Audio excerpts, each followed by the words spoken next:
Chapter 903. Advance at Full Speed. In the fertile fields of Yunzhong Province, the sound of horse hooves thundered, purple flags fluttered in the forest, rows after rows of iron hooves swept past. Other than the Empire's war flag, there was also the flag of the Imperial Guards. This cavalry of over 50,000 men could be said to be the most numerous and the strongest troop in the entire Qin Empire. Zhang Wei held onto his blade and spurred his horse to gallop at the side of the formation. He was the main general of this battle, leading a total of 50,000 men. This was the first time. Feng Jixing led 50,000 archers and followed closely behind as the center of the army. Luo Yu and Qin Yong each led tens of thousands of men on the left and right flanks. Last was the 60,000 garrison troops of Tianshu Province. The entire army had over 200,000 men. When Tongyun Pass, where Tang Xiaoxi was attacked, Yu's letter was sent over. The moment he received it, Feng Jixing was already burning with anxiety. He knew Tang Xiaoxi's personality. If it was not a matter of life and death, Tang Xiaoxi would definitely not ask for help. There was no sound of war drums. The entire army just moved forward quickly. There were war eagles soaring in the sky, opening the path for the three armies. Zhang Wei's order was to quickly reinforce, advance at full speed, directly attacking the Longji army's camp from the back, and coordinate with Tang Xiaoxi and Qin Xiaoli's troops in the city to destroy the Longji army in one move. It was time. Feng Jixing had almost revealed all his trump cards in this battle. One day later, the wild horse plains was hot. A group of wolf soldiers from the northern desert had never experienced the weather of this so-called Central Plains. The northern desert big wolf Lord Mao Dun took off his iron helmet that was inlaid with goose down. He fanned his palms to cool himself, but no matter how he tried, he could not cool down. He said impatiently, "There is no water source here, there is not even shade. Fang Lan actually ordered my 100,000 wolf soldiers to stand guard here. What exactly does she mean? Could it be that she wants to use the hot weather to exterminate my northern desert wolf tribe?" Second Wolf Lord sneered, "Who knows? The Longji army is attacking the city. This time it seems like they have changed. They actually did not let us wolf soldiers touch Tongyun Pass. I really do not know what Tianji country is thinking." At the side, the man shrouded in a black robe smiled. "What is it? Does Mr. Guan have something to say?" Mao Dun asked unhappily. Guan Xing was originally a strategist of the Great Qin Empire. After he was captured, he became the strategist of the Great Wolf Chieftain. In the entire northern desert wolf tribe, Guan Xing was probably the only strategist. "Can't you tell, Great Wolf Lord?" Guan Xing smiled faintly and said, "Fang Lan, Lin Tonghai, and Dora are determined to take the Cloud Pass. Once they take the Cloud Pass, they can easily take the Seven Seas Province. Since ancient times, there is a saying that the one who takes the two provinces in the north will have half of the country. If the Seven Seas Province and the Cloud Pass are both taken by the Tianji Empire, then the Qin Empire's destiny is really over." "What do you mean?" Mao Dun did not understand. Stargazer said, "To put it simply, Fang Lan doesn't trust us wolf soldiers. He feels that it's a waste of time for us to attack the city, so he urgently sends his most elite subordinates to attack, attempting to take Cloud Pass in one fell swoop and take over the Seven Seas Province. That's why he only sent 100,000 wolf soldiers to stand guard here, to block Feng Jixing's troops from the south."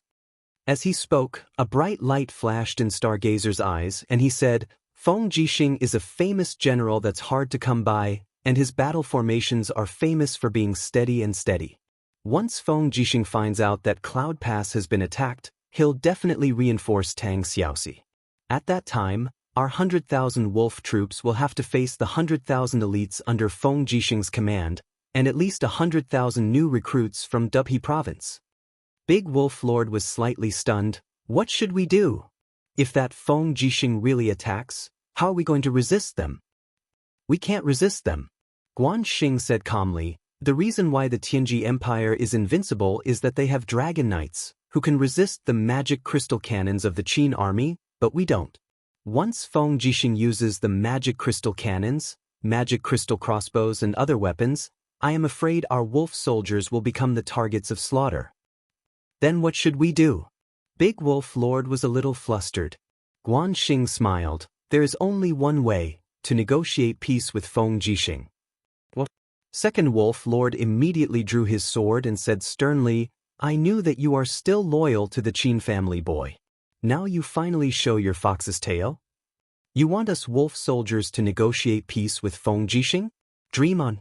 I will kill you now, and let's see how you can bewitch the army with your glib tongue. Guanxing remained calm in the face of the sharp blade. He smiled and said, Second Wolf Lord, if you want to kill me, just do it.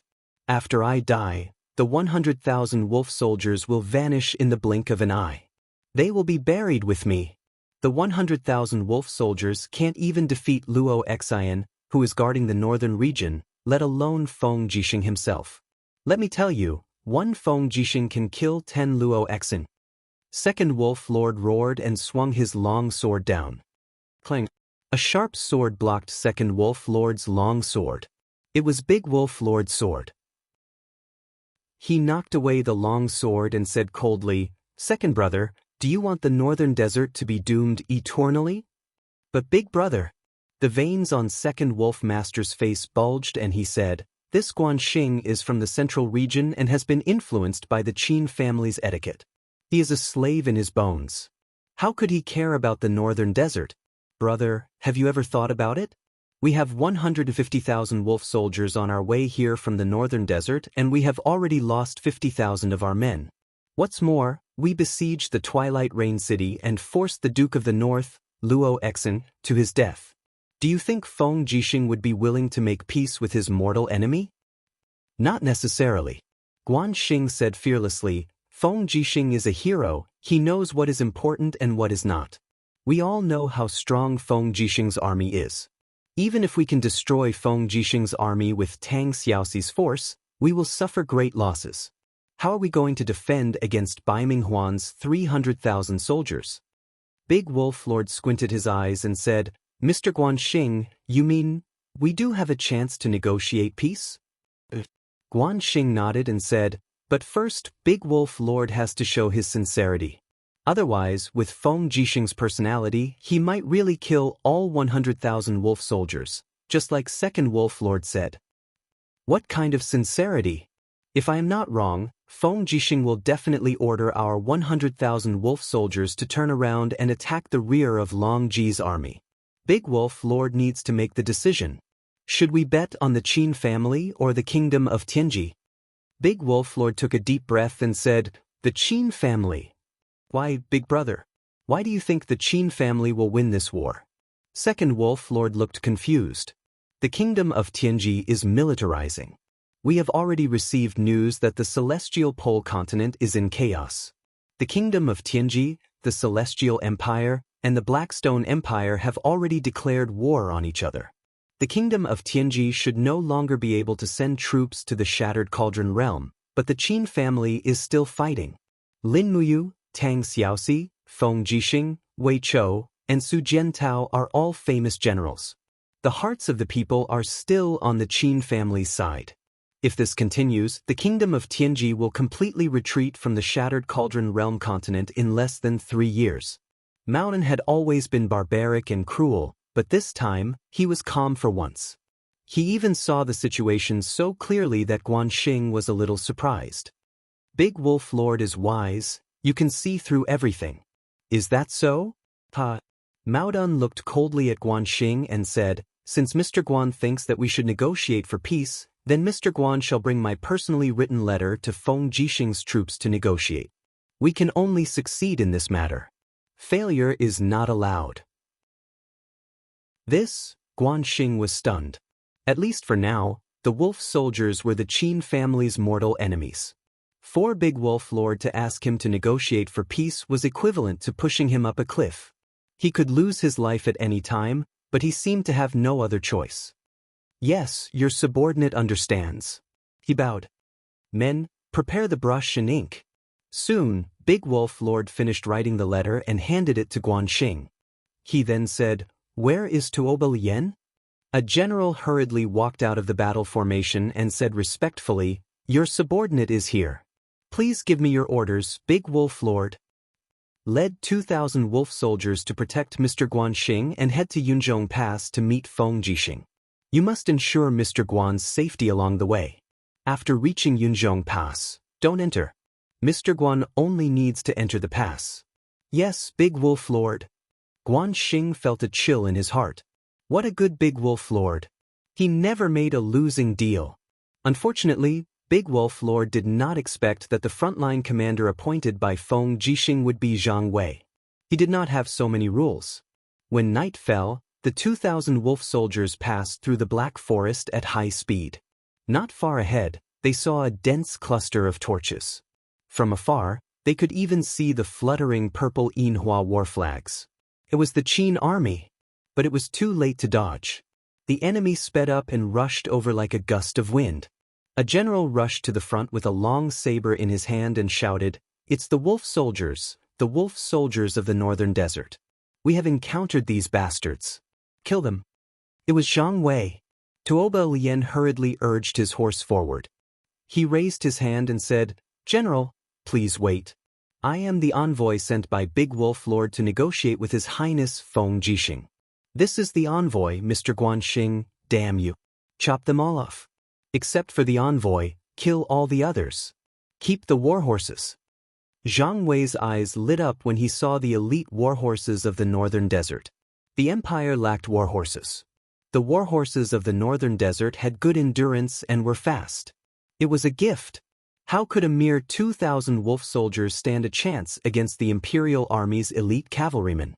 Dressed in a white robe, Guanxing sat on his horse and stood still as he watched the cavalries rush past him. He didn't even move when Zhang Wei chopped off Tuoba Lian's head with his saber. In fact, the stargazer's heart faintly felt extremely delighted. Chapter 904. 2,000 wolf soldiers were massacred in less than 20 minutes. The ground was littered with corpses and war horses. Many people from the Qin army went to chase after the war horses that had escaped. However, Zhang Wei came up to Guanxing with his blood-stained long saber and said calmly, "Envoy, get down from your horse." Guanxing got down from his horse and cupped his fists respectfully. "Northern Desert Envoy Guanxing pays my respects to General." "Guanxing?" Zhang Wei frowned. "It sounds like the name of someone from the empire. Moreover, your accent is also that of someone from Yunzhong province, isn't it?" "Yes, Guanxing is from Yunzhong province." Later on, he was captured by the northern desert wolf soldiers who harassed the borders. He then became a guest of the great wolf chieftain and acted as their strategist. "I see." Ah. Just then, a bolt of lightning flashed behind them. Zhang Wei and a few other captaincy quickly got down from their horses and knelt down. "Greetings, Your Highness Prince Exin." Feng Jixing stepped out from the void space, surrounded by faint energy from the divine walls. With the help of spiritual medicine, he had already broken through and stepped into the divine king realm. His eyes were deep, as if he had seen through everything. He said, "Your name is Guanxing?" "Yes, Guanxing pays his respects to Your Highness Feng Jixing." Guanxing knelt down. Feng Jixing said, "Tell me, what does the Great Wolf clan want to do?" "Negotiate for peace." "Negotiate for peace." Feng Jixing could not help but let out a cold laugh. "Isn't the Great Wolf chieftain living a good life by following Fang Lan and Lin Tongtian? Why do you want to negotiate for peace?" "Your Highness, you might not know this, but the wolf soldiers have only been enslaved by the Longji army.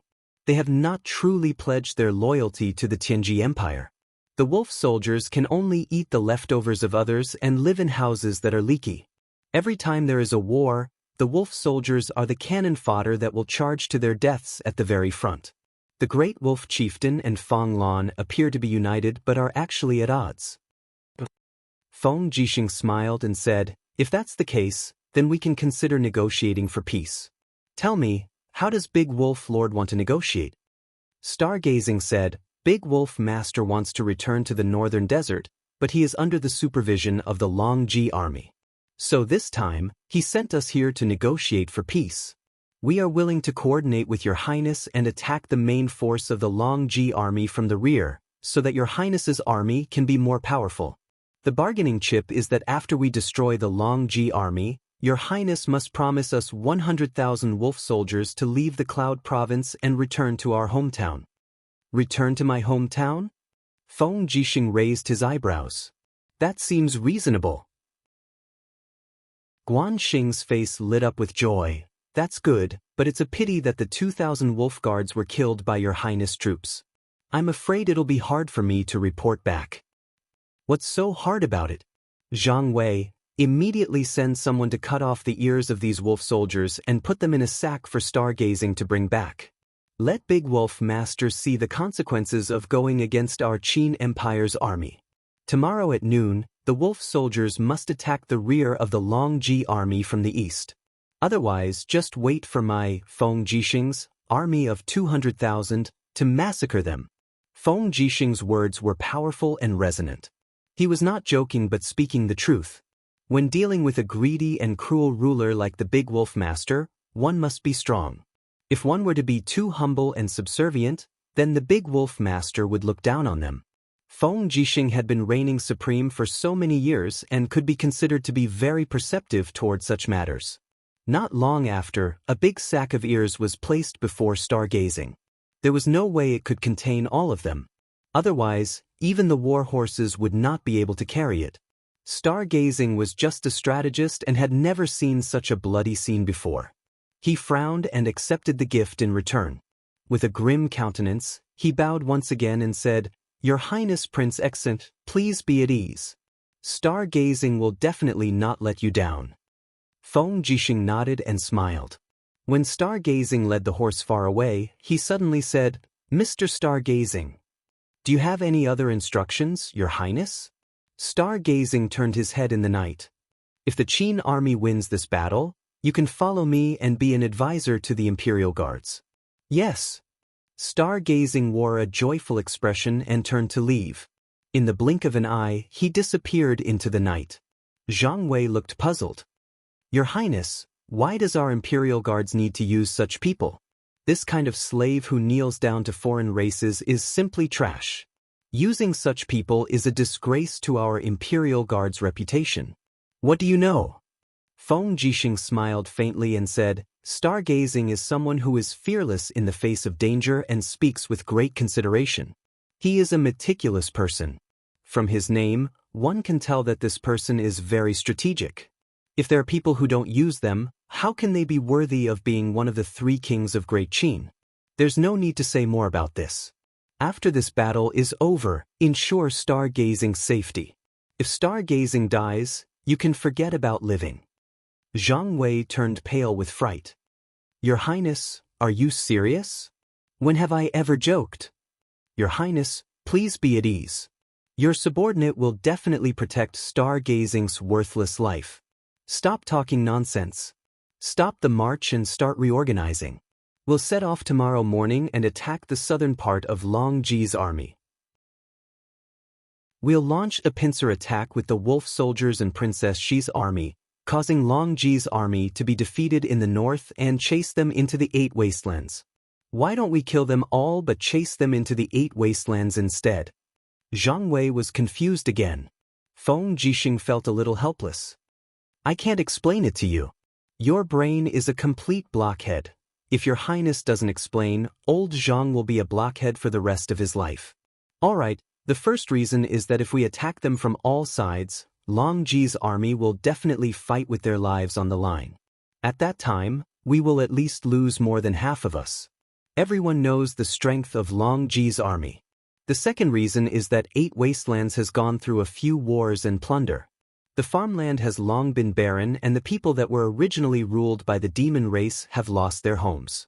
Now, the entire 8 Wastelands does not even have a single piece of land for planting. Only 1 million people are left from the 8 million population.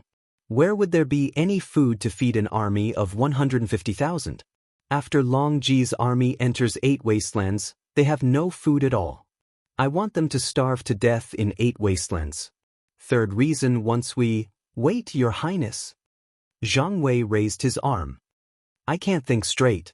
Let me digest what you've said first. Feng Jixing looked at him coldly. His face was filled with a "fuck you" expression. At noon the next day, it actually started to rain. After that, it turned into a heavy downpour. The grassland became muddy. After being trampled by the war horses, it became even more muddy. At noon sharp, the 100,000 elites that Feng Jixing commanded launched an attack from the south of Tongyun Pass. They directly attacked the camp of Long Ji's army. In the east, the 100,000 wolf soldiers also made a move. They roared and charged towards their former allies. The wolf soldiers had suffered the disdain of Long Ji's soldiers. Now that their strength had increased, they had to get rid of them as soon as possible. At Tongyun Pass, the heavy rain drifted. Below the pavilion, Tang Xiaoxi stood there in her white armor. Her face was still very weak. The rain was too heavy. She could not see clearly at all. However, she could sense the dense aura coming from the south. Furthermore, there was a killing intent coming from the east. The heavy rain was pouring. The sound was too loud. However, as a divine king, she could easily catch the information coming from the air. The battle has started. Tang Xiaoxi's red lips moved a little. What battle has started, Princess Shi? Qin Xiaoli was puzzled. Feng Jixing is already here, and there's another army with him. Tang Xiaoxi smiled with clear eyes. The time to turn defeat into victory has arrived. Qin Xiaoli, immediately lead the elites of Tongyun Pass out of the city. Attack the front of Long Ji's army. Ouyang, go and assist them. This time, I will not take action personally. I want to wait for your victory in Tongyun Pass. Yes. Tang Xiaoxi looked towards the south. There was indeed a wisp of aura belonging to Feng Jixing. Feng Jixing did not even send a letter. He was probably afraid that the letter would be intercepted by the dragon riders. It seemed that Feng Jixing was also a gambler. He was betting that he could guess the whereabouts of the imperial army. He was betting on the tacit understanding between the Qin army. And from the looks of it, his bet was right. The doors opened one after another. Rows of armored cavalry rushed out under the cover of the rain. The army led by Qin Xiaoli went straight to the enemy's main force. The rain became even heavier.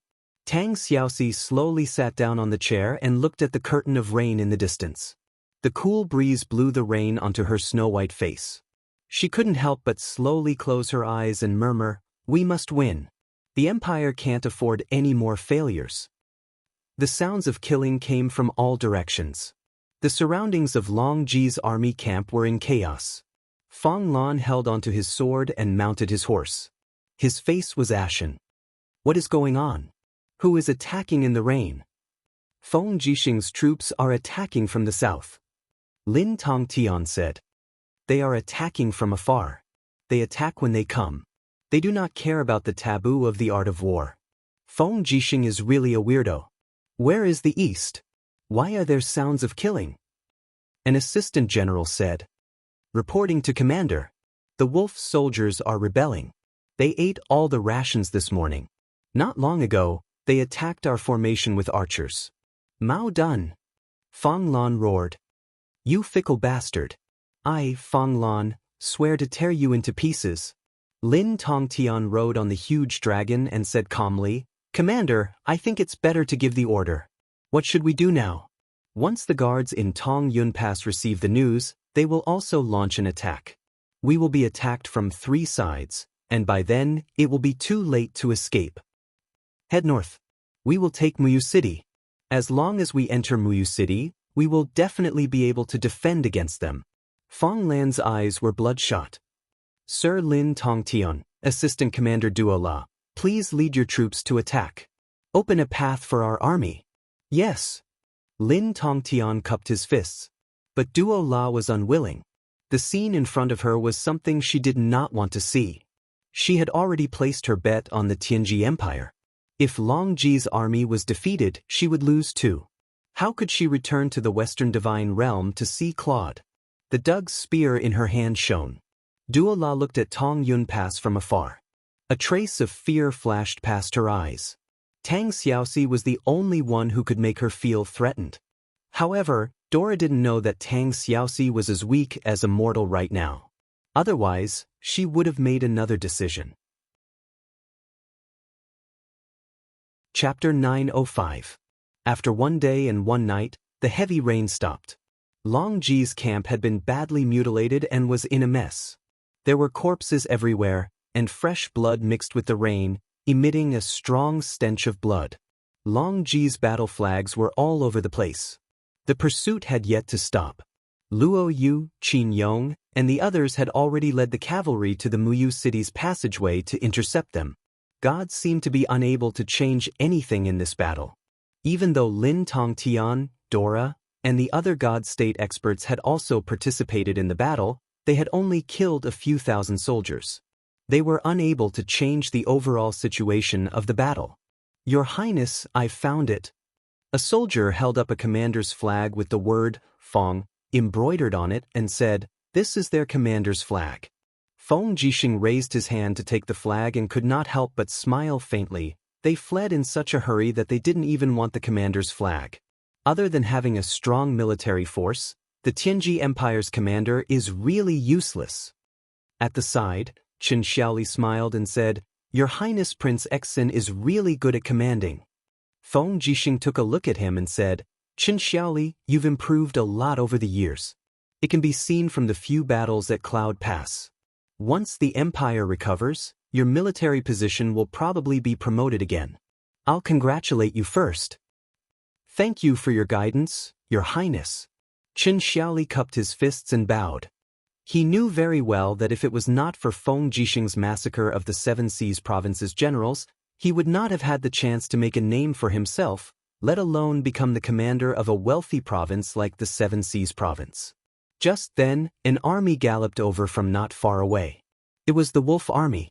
Great Wolf Lord Mountain, Second Wolf Lord, Guanxing, and the others had all arrived. Before they could even start fighting, they got off their horses. Great Wolf Lord knelt down, not caring about the mud on the ground. "Great Wolf Lord Maodun of the Northern Desert greets Your Highness Prince Exin." "Get up, Great Wolf Lord." Feng Jixing got off his horse and personally helped Great Wolf Lord up. He smiled and said, "It's all thanks to Great Wolf Lord attacking from both sides. Otherwise, the Long Ji Empire probably wouldn't have been defeated so easily. It's me, Feng Jixing, who should thank Great Wolf Lord for forsaking the darkness in time and walking on the right path." Maoduan's expression was a little ugly as he said awkwardly, "Thank you for your understanding, Your Highness." Second Wolf Lord coughed softly, as if reminding them of something. Big Wolf Master hurriedly said, "Your Highness, we have won this battle. 6 out of 10 soldiers of the Long Ji army are gone. The Wolf soldiers have completed their mission. So, I want to lead the Wolf soldiers back to our hometown, back to the Northern Desert." "Back to the Northern Desert?" Feng Jixing smiled and said, "There's no need to rush. Dora, Fang Lan, and the others from the Long Ji Corps are cunning. Now that the situation has not been completely settled, Great Qin still needs to rely on the power of the Wolf soldiers to fight against the Tianji Empire. Why don't Great Wolf Lord come with me to attack Muyu City? The rations in Muyu City will be enough to feed the Wolf soldiers. Once we have completely defeated the Long Ji Corps, I will personally send the Wolf soldiers back to their hometown." Mao Dun faltered. What's this and that? How many Wolf soldiers did we lose in this battle?" "More than 32,000 died, and more than 40,000 were injured. You see, with so many injured Wolf soldiers, how can we let them continue to travel such a long distance? Let's do as I say. Let the Wolf soldiers stay. The medical officer of the Elixir Department of the Qin Army will treat their wounds. Rest and reorganize. Tomorrow morning, we will go to Muyu City and continue to kill the remaining soldiers of the Long Ji Corps." Feng Jixing's words left no room for discussion. Although he had a smile on his face, his killing intent was hidden. The Wolf soldiers were known for their ferocity and violence, but there were very few cultivators among them. They only had strong physiques, and a divine king like Feng Jixing was simply a threat to them. How would the Great Wolf Lord dare to disobey? He could only nod and say, "Yes, this subordinate understands. Your Highness, we shall take our leave first." Someone, send the rations to the Wolf soldiers. Send the best Elixir Department chefs to make delicious food for Big Wolf Master. Yes. Wait, Big Wolf Master. Is there anything else, Your Highness? Big Wolf Master was stunned. I want someone from you. Who? Stargazing. Ah. Big Wolf Master was slightly startled. Why can't I? Feng Jixing asked with a smile. No, you can. Mao Dun looked at Stargazing and said, Mr. Stargazing, then you will stay by Her Highness' side. I hope you will not forget the kindness of the wolf tribe. Stargazing nodded. After Big Wolf Master and the others left, Stargazing said, Your Highness, what are you doing? Feng Jixing said lightly, Stargazing, you are a Qin citizen. Today, I will give you a chance to serve the Qin Empire. Are you willing to stay by my side and fight for the Qin Empire, and for Her Highness Qinin? Stargazing was trembling. He had calculated everything, but he did not expect this. Are you willing? Feng Jixing asked again. I am willing. Stargazing knelt on both knees. His elegant white robes were stained with muddy water, but he still knelt there, refusing to get up. As ordered, Stargazing is promoted to a rank 4 commandant and will be the Imperial Army's top advisor. Whenever the Imperial Army uses troops, Mr. Stargazing must participate in the planning. It's decided. Zhang Wei, you'll be in charge of Mr. Star's clothes and accommodation. After saying that, Feng Jixing spurred his horse and left, heading straight for Cloud Passing Pass. He was going to pay Tang Xiaoxi a visit. Stargazing knelt on the ground, trembling all over as if he had been given a new life. He was a smart person and knew that it was necessary to buy people's hearts. However, to think that Feng Jixing had allowed him to participate in the planning of all military operations when he had just joined the Imperial Army, making him one of the brains of the Imperial Army. This was not buying people's hearts but relying heavily on him. Watching as Feng Jixing's horse hooves splashed up the muddy water, Stargazing lifted his head, tears gushing out as he mumbled, From today onward, Stargazing's life will belong to Prince Exe. Swoosh! His collar was grabbed by someone, and Zhang Wei tossed him onto the back of a horse as if he was carrying a little chick.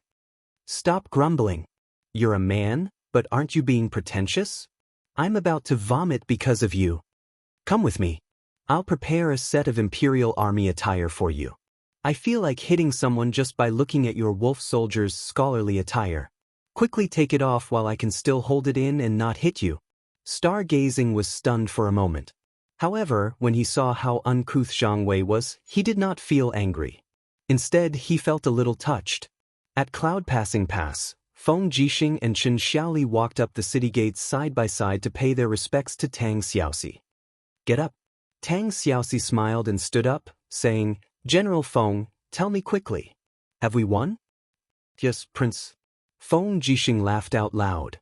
It's not just a victory. It's a great victory.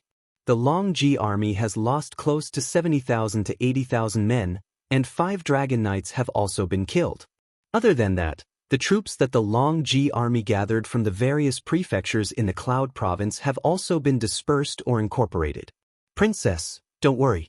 The Cloud Province will definitely return to the Qin clan's hands in less than half a month. Good, that's good. Who did you send to go after them? Luo Yu and Qin Yong. Good. It's good that you didn't send Zhang Wei. The Longji army's strength still exists. In addition to Duo La, Lin Tong Tian, and the others, they can't be underestimated. Yes, I understand. Here, I've received 14 letters to rescue the Emperor. Rescue the Emperor? Tang Xiaoxi placed a stack of letters in front of him and said, when the main force of the empire was unable to resist the Tianji Empire, the prefectures of the various prefectures recruited their own troops. Now, they've all risen in revolt. Take a look for yourself. Feng Jixing flipped through the letters and smiled. From 500 to 10,000 people. The prefectures of the various prefectures have really put in a lot of effort. However, I'm very surprised that these people have openly killed the defending generals and troops of the Tianji Empire. It's good that they're here. It saves us the trouble of recovering the cities one by one. Yes. Tang Xiaoxi smiled leisurely and said, however, we still have to be on guard. It's true that these feudal vassals are going against the Tianji Empire, but they'll also become a big problem for us. Once they gather their troops and become self-confident, It won't be so easy for us to subdue them. After all, the Empire's army has suffered heavy losses and is unable to fight another civil war. I'll pay close attention. Princess Shi, I'm going to organize the army to recover the Cloud Province soon. Are you coming with me? No, I'm going to Cloud Pass. Tang Xiaoxi looked towards the southeast and said, recently, I haven't been able to sleep well at night. I keep feeling that something will happen to Mu. I have to make a trip there. Only when I see him can I feel at ease. I understand. Leave the matters of Cloud Province to me, Feng Jixing. All right, I'll set off in the afternoon. Please take care, General Feng. The northern border of the Empire will be handed over to you. In the southern ridge, the flames of war burned from Tiger Subdue Pass all the way to the central part of Mount White Mang. At the foot of the mountain about 5 miles away from Dragon Slaying Pass, flames soared into the sky. Another bloody battle had taken place. The Longdan army camp had almost exhausted the last of their magic crystal crossbows. Finally, they had carved out a bloody path from the Blackstone Empire's army camp and headed straight for Dragon Slaying Pass. The number of people fighting was getting fewer and fewer. After 3 consecutive days of fighting, Lin Muyu's troops had already fallen from 50,000 to less than 30,000. However, these 30,000 people were like a single spark that would eventually set the prairie ablaze. Therefore, Lin Muyu didn't want to give up on them. However, the moment everyone rushed out of the dense forest of Mount White Mang, they were stunned. In front of them, the Ashen Flame Army and the Sea and Mountain Army were densely packed. There were no less than 150,000 people. Moreover, divine power was enshrouding them. Needless to say, Bailey Qin, Han Shu, and the others were all there. They had already made up their minds to block the exit of Dragon Slaying Pass, so that Lin Muyu's men wouldn't be able to enter Dragon Slaying Pass. What should we do? Is the heavens going to kill our Longdan army camp? Wei Chao's voice was slightly trembling. Our brothers haven't produced anything for a day. If we don't resupply soon, I'm afraid we won't even have the strength to charge. Zhen Yifan and Su Yu remained silent. The cleverest housewife couldn't cook without rice. At this moment, the 30,000 people had already reached the end of their rope. Clang! Lin Muyu pulled out the Ice Origin sword and said indifferently, listen to me. Follow the walls of Dragon Slaying Pass and kill our way in. The Empire's army on the walls will naturally use the magic crystal cannons and arrows to cover us. Let's take as many as we can. It's better than being completely annihilated. Chapter 906. Heavy shield bearers form a shield wall. Below the city, the shield bearers and the shield bearers spread out, forming a human shield wall to block the Blackstone Empire's attack. Meanwhile, Zhen Yifan, Su Yu, and the others led the army forward. In the distance, the gate of Dragon Slaying Pass slowly opened. Su Jiantao stood on the city wall, sword in hand, face full of anxiety, and said, "Hurry, enter the city, hurry." Flames erupted from the east side of the city wall. It was the stone torch chariots, the Pale Flame Army's stone torch chariots. Countless stone torches smashed onto the shield wall, instantly killing and injuring thousands of people. At this rate, by the time all 30,000 people entered the city, there wouldn't be many left in the Longdan army camp. They had to fight for more time. Wei Chou, lead the Imperial Guard camp and follow me. Lin Muyu pulled out the Ice Origin sword and shouted, "Yes, Your Highness. Imperial Guard camp, follow me." The Imperial Guard camp of the Dragon's Imperial Guard camp only had 500 people. They were made up of Lin Muyu and Wei Chao's personal bodyguards, led by Bai Yin. Although they were few in number, their strength was not much inferior to the Royal Guard. The 500 Imperial Guard camp were all cavalrymen. They waved their sharp swords and followed Lin Muyu and Wei Chou as they charged towards the Pale Flame Army and Sea Mountain Army formation about 200 meters away. At this time, the Pale Flame Army and Sea Mountain Army were also slowly approaching. Their shields were raised and their spears protruded. Moreover, the shields had 3 layers at the front and 3 at the back, and the spears were like a forest. They were specially used to deal with cavalry charges. Once Lin Muyu's Imperial Guard camp charged, there wouldn't be many of them left. Archers shoot together.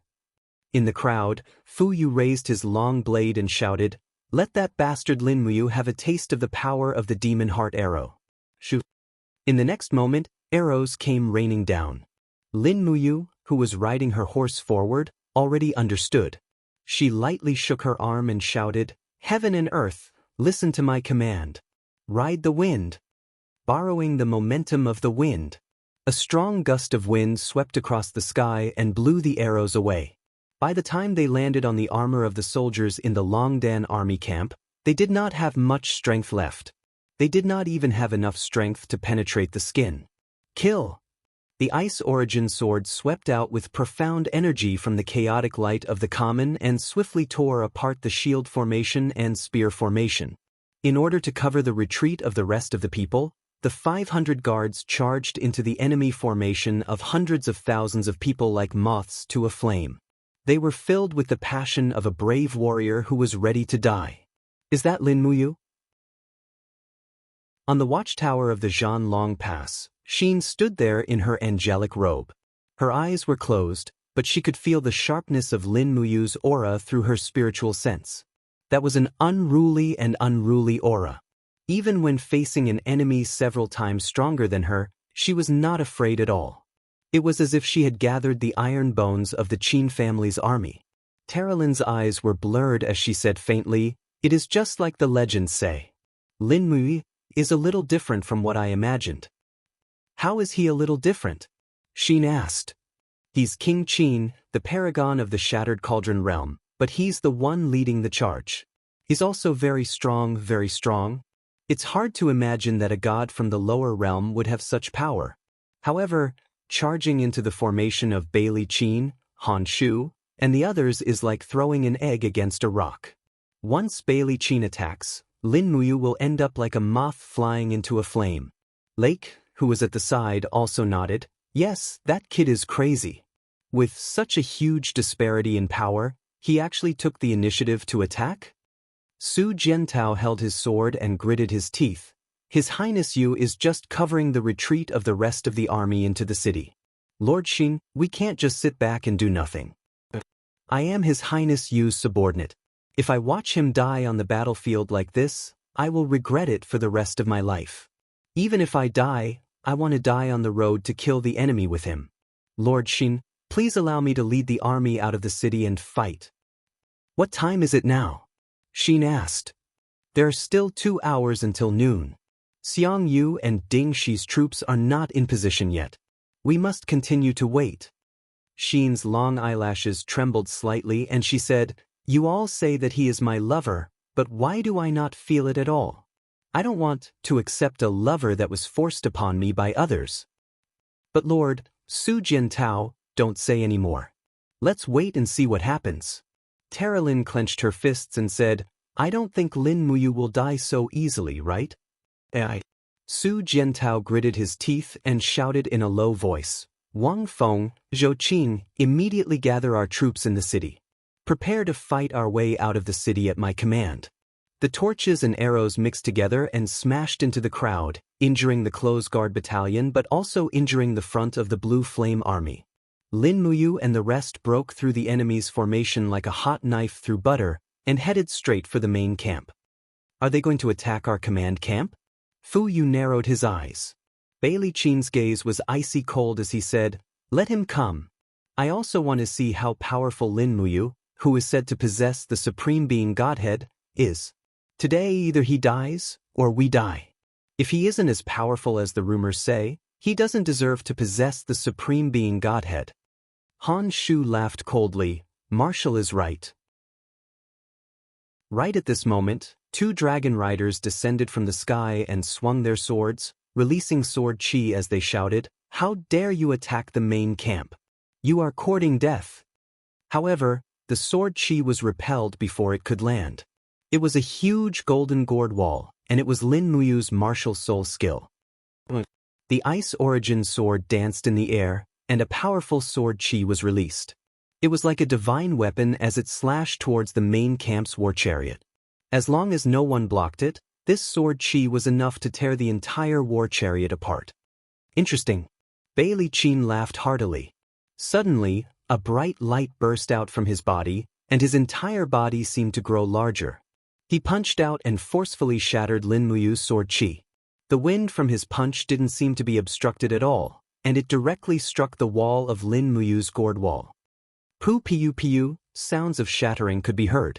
Other than Wei Chou and Bai Yin, the dozens of personal guard battalion soldiers around Lin Muyu were all turned into a mist of blood. They were killed just like that. With just one punch, Bailey Qin stopped the personal guard battalion from advancing any further. Countless Blue Flame Army soldiers brandished their weapons, and they surrounded Lin Muyu and the others. Stepping on a cloud, Bailey Qin proudly walked over and said with a cold gaze, "Lin Muyu, you are too arrogant. You brought these people to attack my battle formation. Are you looking down on me, Bailey Qin?" When faced with the overbearing gaze of an 87th level heavenly abode divine emperor, Lin Muyu didn't show any fear as she roared with laughter, and then she pointed her ice origin sword at Bailey Qin and said, "Your Darkstone Empire relied on your formidable martial strength to seize my city and slaughter my commoners. All of you have so many Saint Martial Exalts, Saint Martial Kings, and Saint Martial Gods, but in my eyes, all of you are just a bunch of cowardly trash. Do you really want to die?" Bailey Qin sneered and said, "It's not a good thing for you to provoke me." Lin Muyu's gaze shifted to the side.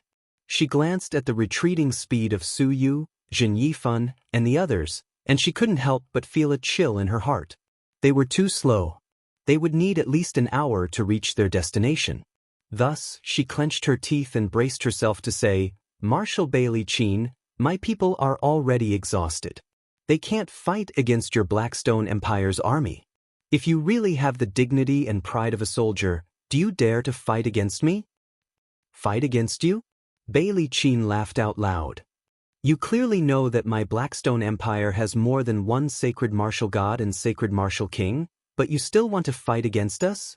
I know that you, Lin Muyu, want to buy time and cover your people's retreat, but you are underestimating my Blackstone Empire too much.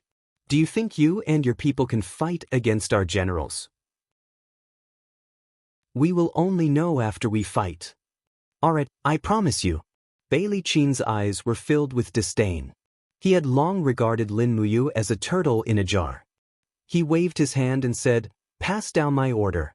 Stop the attack and get into formation. Prepare for a fight against us." The dense sound of the war drums thundered. Instantly, the Blue Flame Army dispersed. Those who were attacking the Longdan Army camp also dispersed. Bailey Qin's words were the highest military order. No one dared to disobey him. Wei Chou looked a little confused. He said, "Your Highness, you said you want to fight against us, but how can our people have a general who can fight one-on-one? I'm afraid I won't be able to last more than a few rounds against a divine king. For someone like Bai Yin, any dragon knight can kill him in 3 moves." Bai Yin grimaced. He actually didn't know how to reply. Lin Muyu took a deep breath and said, "It's all right. I will deal with them alone. I will buy as much time as I can. Pass down my order. Beat the drums and get into formation." The sound of the Dragon Courage Camp's war drums resounded out abruptly as the Dragon Courage Camp's heavy cavalry swiftly formed into a straight-line formation.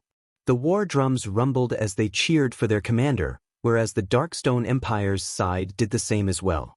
Both sides faced each other in a circle and were ready to jump at each other's throats, and it seemed as if a great battle would break out at any moment. "What are they doing?" On the city walls, Sheen asked in surprise. Terralyn and Lake were only gods from the upper realm. They had never seen a battle like this, much less experienced a battle like this. They all shook their heads in confusion. No one knew what was going on. Only Su Jiantao said in a low voice, "A fight against them. They want their generals to fight each other." Sheen frowned. "How is this possible? Bailey Qin is so strong. No one in the Qin army camp can fight against him." Su Jiantao's eyes flashed with excitement and helplessness. He said, "His Highness Yu wants to personally go into battle to buy time for the exhausted soldiers to enter the city. No, I can't wait any longer. If I watch him die in front of me, I would rather leave the city and fight to the death. As he said this, Su Jiantao was about to leave. Wait. Xin suddenly opened her hand and said, Bring me the horse. I will leave the city with you. She could faintly feel fear in the depths of her heart. She was afraid to see the scene that appeared in her dream. Chapter 907. Bailey Qin, Han Shu, Fu Yu, and the rest rode their horses out of the battle formation. When they came to the front of the formation, Bailey Qin narrowed his eyes and laughed. The Qin army is indeed interesting. They are treating war as a game. They actually want to fight against us. Since they don't want to live, we don't have to be merciful. Come, which general wants to fight the first battle? In the crowd, all the generals were silent.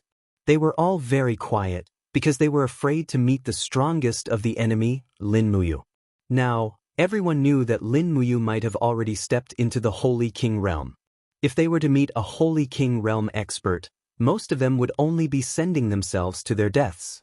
Could it be that my Blackstone Empire doesn't have anyone who dares to fight? Bailey Qin asked angrily. After all, he was the marshal. If he were to fight the first battle, it would be a loss of grace. At this moment, a dragon knight riding on a red dragon slowly descended. The dragon spear in his hand flickered with faint lightning as he said, Marshal, Sun Yulong is willing to go. Oh, it's you, Bailey Qin smiled faintly. The Qin army has many capable people. Sun Yulong, although you are already at the 28 Heavenly Abode realm, you still have to be careful. If you can't win, immediately retreat. I will save your life. Yes, thank you for your concern, Marshal. But there's no need. Sun Yulong laughed coldly. I don't believe that there is anyone in the Qin army who can be my opponent. Let me go and kill one of them first. The dragon roared. Sun Yulong pulled the reins and lifted the dragon up. He pointed the dragon spear at the Qin army and said, My name is Sun Yulong. Who dares to fight me? In front of the Longdan army camp, Lin Muyu stepped on the ground and flew slowly in the air. She smiled and said, Let me. Lin Muyu. Sun Yulong was slightly startled. He never imagined that Lin Muyu would be the first to fight. Lin Muyu's attack just now had already made Sun Yulong feel extremely threatened. Now that he was up against her, it was hard to get off. Fortunately, Sun Yulong detected that Lin Muyu's aura was not that strong. She seemed to be his only hope. Come on. Lightning swirled around the dragon spear. Sun Yulong cultivated in the power of the law of lightning, and could be considered an outstanding martial saint of the Blackstone Empire. It was precisely because of this that Bailey Qin wanted Sun Yulong to give it his all. Clap, clap. The lightning flickered even more. Sun Yulong roared and became one with the dragon. He left his original trajectory and rushed over like a bolt of lightning. It was as if he was violating the laws of physics. In fact, this was indeed the case.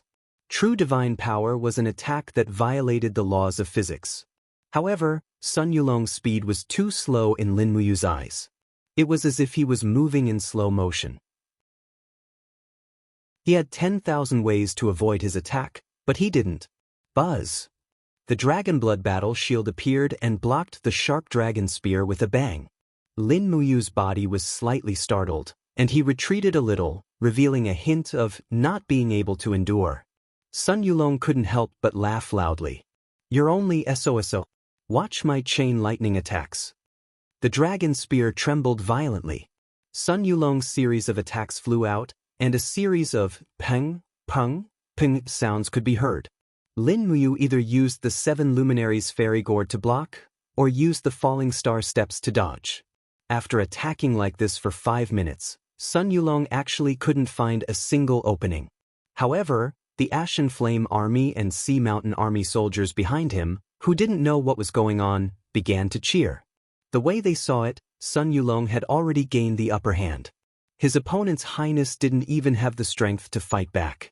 For a moment, Sun Yulong felt as if he was sitting on pins and needles. After a series of fierce attacks, he had used up nearly half of his divine power. On the other hand, Lin Muyu's divine power hadn't been damaged in the slightest. What are you trying to do? Sun Yulong gritted his teeth and said, You coward! Do you only know how to dodge and not fight? Lin Muyu was calculating how many people had already entered the pass, but it seemed like she couldn't delay any longer. Her ice origin sword trembled slightly as she said, "Then I'll attack. Don't regret it. I've been waiting for you for a long time." With a whoosh, Lin Muyu disappeared from where she was. In the next instant, she appeared on top of Sun Yulong's crimson dragon, and her sword descended like lightning. Cut! The sword sliced through Sun Yulong's opponent's throat. Blood gushed out, and Sun Yulong didn't even have time to say a word before he was killed. It was too fast. This was the first time he had seen a god shatter the void so quickly, and it was also the last time he would see it. "Woo!" the crimson dragon howled, but Lin Muyu grabbed its reins and steered it back to Wei Chou. A dragon mount was a rare resource. How could it be wasted? In the end, only Sun Yulong's corpse remained on the yellow sand. A mighty dragon knight of the Blackstone Empire had been killed by his opponent's first attack. "Motherf asterisk cur, preposterous!" Fu Yu roared angrily, "This Lin Muyu is too much. I'll go deal with him." The saber in his hand flickered with a fiery light. Fu Yu instantly activated his ability to shatter the void, and with a whoosh, he appeared above Lin Muyu's head. Without any explanation, he slashed out with his saber and roared, "Hand over your life." "Wait a moment, Fu Yu." Bailey Qin hurriedly roared, but it was too late. He gritted his teeth and said, "Idiot, you bastard. It seems like you are no longer qualified to be the commander of the Grey Flame Army." Buzz. Raging flames descended from the sky. It was Fu Yu's attack. Lin Muyu had just handed the Crimson Dragon over to Wei Chou when she sensed the threat behind her head. She immediately turned around and pushed out with her sword. Clang! The two powerful forces collided. Lin Muyu was only slightly stunned, but Fu Yu was sent tumbling in the air, pathetically coming to a stop. He was only a Saint Martial Venerable. How could he be a match for Lin Muyu in a clash of strength? Stepping on the ground, Lin Muyu slowly flew up. Her gaze was indifferent as she said, "Who are you?" Fu Yu laughed coldly and said, "Your grandfather is the commander of the Grey Flame Army, Fu Yu." Lin Muyu frowned. "You're the Fu Yu who bathed Ling Han City in blood, the Fu Yu who destroyed Long Qianlin's body on the dragon-shaped island." "That's right. I'm your grandfather." Fu Yu's voice was ferocious and violent. But this time, he had found the wrong person. Lin Muyu's lips curled up, and she actually smiled. "Long Qianlin was my mortal enemy, but he was also my best friend. You killed my mortal enemy to avenge me, so I should thank you. But you killed my best friend, so I should kill you to avenge me. So we're even. But you slaughtered the people of Lingnan. There's no way to settle this score. I can only use your life to pay for it." "What did you say, idiot?" Fu Yu roared furiously. The law of fire in his body surged, and he almost used all of his divine power. His long saber was burning red. He roared, "I can kill you with one slash." "Is that so?" Lin Muyu smiled. She suddenly raised her sword high, and with a swoosh, the blade shot out a golden sword ray that was dozens of meters long. It was the seven luminaries' celestial sword's martial soul. At the same time, scorching energy began to surge, and there seemed to be a purple sun on the blade. It was the Star Arts Purple Sun Strike. Against someone like Fu Yu, one strike was enough. When Lin Muyu slashed out with her sword, Fu Yu's divine power dissipated before it could even collide. He opened his mouth in confusion. He didn't expect the motley crew of the Qin army to have such a strong commander. But it was too late for regrets. What awaited him was death. "Disappear!" Lin Muyu bellowed. With a wave of his sword, all that was left in the air was a pile of ashes. The commander of the Blue Flame Army was reduced to ashes just like that. The soldiers in the Longdan Army camp cheered loudly. Lin Muyu had killed 2 people in a row. She had brought glory to the Qin army. "Idiot!" Bailey Qin clenched his teeth and said, "Does Fu Yu really think he's invincible? He's courting death. He can't blame anyone else." As he spoke, he opened his palms slightly, and his divine power gathered into a crimson long sword. He had decided to take action personally. "Wait a moment, Marshal." At the side, the deputy commander of the Black Stone Dragon Riders, Han Shu, said calmly, "You are the marshal of the 3 armies. There's no need to use a sledgehammer to kill a chicken. I just sense that Lin Muyu has a total of 48 auras. Please leave it to me. I will take care of this Qin Emperor." "Lord Han Shu, are you confident?" Bailey Qin asked. Han Shu smiled and said, "I have 100% chance of winning. Beat the drums and cheer for Lord Han Shu." The war drums sounded, and a crimson-red Han Shu flew into the sky on a huge dragon. He looked down at Lin Muyu and said, "Brat, we meet again." Lin Muyu naturally recognized Han Shu. The last time they fought, she, Tang Xiaoxi, and Feng Jixing didn't gain any advantage over Han Shu. But this time, it was different. She had broken through the recovery period and obtained the power of the invisible elephant art. She was no longer the same as before. He flew into the sky and stood at the same level as Han Shu. He slowly sheathed the Ice Origin sword. Han Shu's fists were his weapons, and Lin Muyu felt that it was better to use his fists to shatter Han Shu's confidence. Streams of divine power flowed, and Han Shu laughed loudly. The sky-shattering fist was thrown out at lightning speed. Lin Muyu's body slowly turned back. Her right fist was filled with the 7 planets' profound energy and the 5 elements' 8 wastelands' destruction. She punched out. The 7 planets' profound energy and the power of the space law were reduced to dust. The opponent's punch was so powerful that Lin Muyu was sent flying back 100 meters. It took a lot of effort for her to stop. Han Shu, however, stood proudly in his original position. After all, there was a difference of 10 levels of grotto heaven. This difference in strength could not be made up for. Moreover, the 7 planets' profound energy did not belong to any law, and Han Shu used the space law that he was most proficient in. "Is that all you've got?" Han Shu chuckled. Chapter 908. Han Shu was as tyrannical as ever. Each of his punches seemed to be able to shatter space, cut off the opponent's power, and cut off sound and vision. As a result, when Han Shu punched out, Lin Muyu felt her surroundings crack and become chaotic.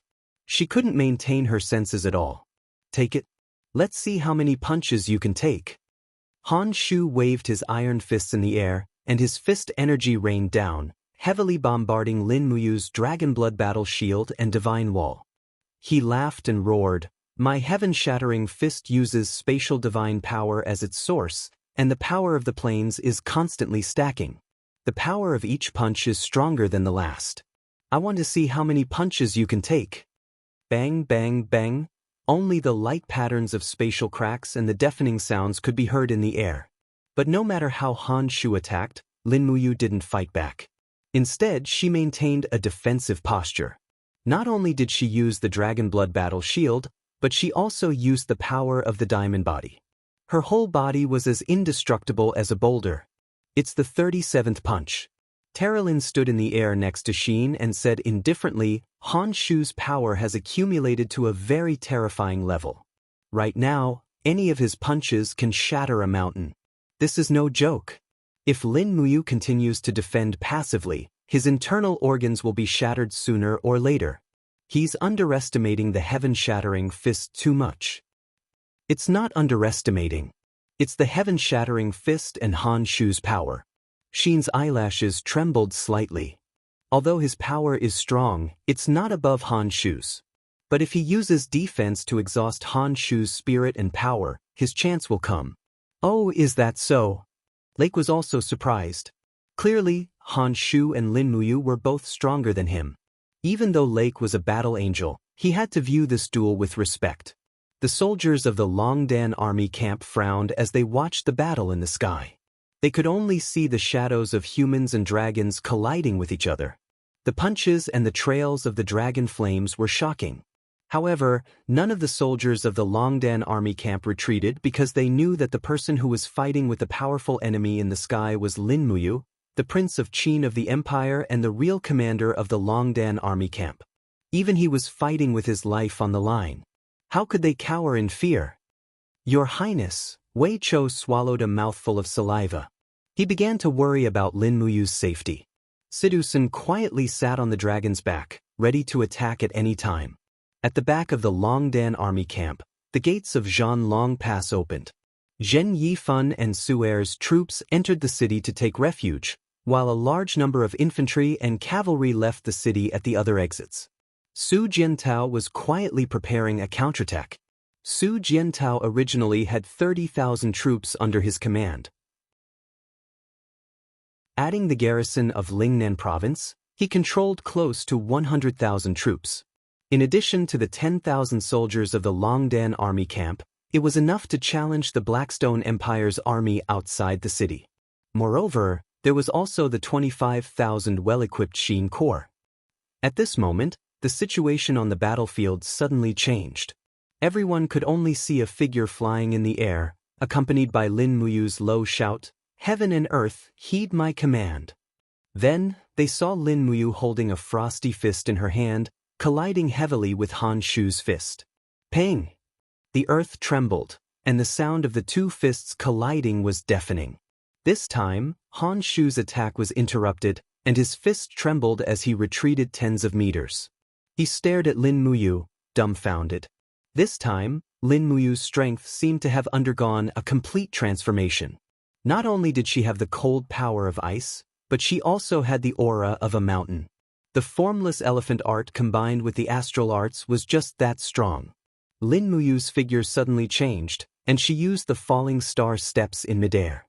Her entire fighting aura had completely changed. Relying on the advantage of her body being more agile than Han Shu's, who was riding on a dragon, she suddenly blasted out a fist from 3 different angles that contained the power of ice. Ping, ping, ping. The situation reversed. This time, it was Han Shu who was defending, while Lin Muyu took the initiative to attack. Sizzle, sizzle, Han Shu complained incessantly. God knows where Lin Muyu's strength came from. Every punch seemed to be plated with a layer of steel. At the same time, a layer of frost had already begun to spread on Han Shu's wrist, and even his nerves were starting to feel numb. If this continued, he might not be able to use the sky-shattering fist anymore. Therefore, Han Shu had to use a portion of his divine power to melt the frost. Beads of sweat began to drip from his forehead. Pung, ping, ping. Lin Muyu's attacks became relentless, to the point that the spectators with lower cultivation could no longer see his figure. All they could see were streaks of frost blooming in the air. Finally, with a buzz, a golden light bloomed, and the air shrieked. Lin Muyu raised his hands, and a resplendent elephant wheel was formed, and it went straight for Han Shu. Wishful thinking. Han Shu roared, and his fist swept out. The tyrannical sky-shattering fist shook the elephant wheel away, but at the same time, he couldn't help but spit out a mouthful of blood. A dignified divine king of the 58th Heaven Grotto Heaven was actually beaten to the point of bleeding. Lord Han Shu. A group of dragon knights rode on their giant dragons and approached. Many of them had already raised their dragon spears and were ready to rush to Han Shu's aid. Scram! Lin Muyu suddenly raised his head and looked at the group of dragon knights. The power of the formless elephant was contained in his voice, and a wave of divine power formed a powerful gale that locked the group of dragon knights in place. Everyone was dumbfounded. No one had thought that the legendary King Qin would be this powerful. They even felt a trace of despair. Don't come over. Han Shu waved his hand behind him and wiped the blood from the corner of his mouth. He said, "This battle is my destiny, as well as the destiny of the Black Rock Dragon Knights. Even if I die in battle, no one can break the rules of the Battle of Generals." Lin Muyu's gaze was indifferent. "Since that's the case, prepare yourself. Come." Han Shu raised his head, as if he was facing death with equanimity. "Lin Muyu, don't push your luck." In the distance, Bailey Qin roared. The sword in his hand was already trembling and humming. But Bailey Qin was too late.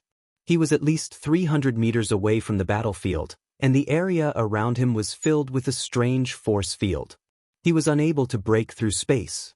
Needless to say, that was the effect of Lin Muyu's formless elephant's domain.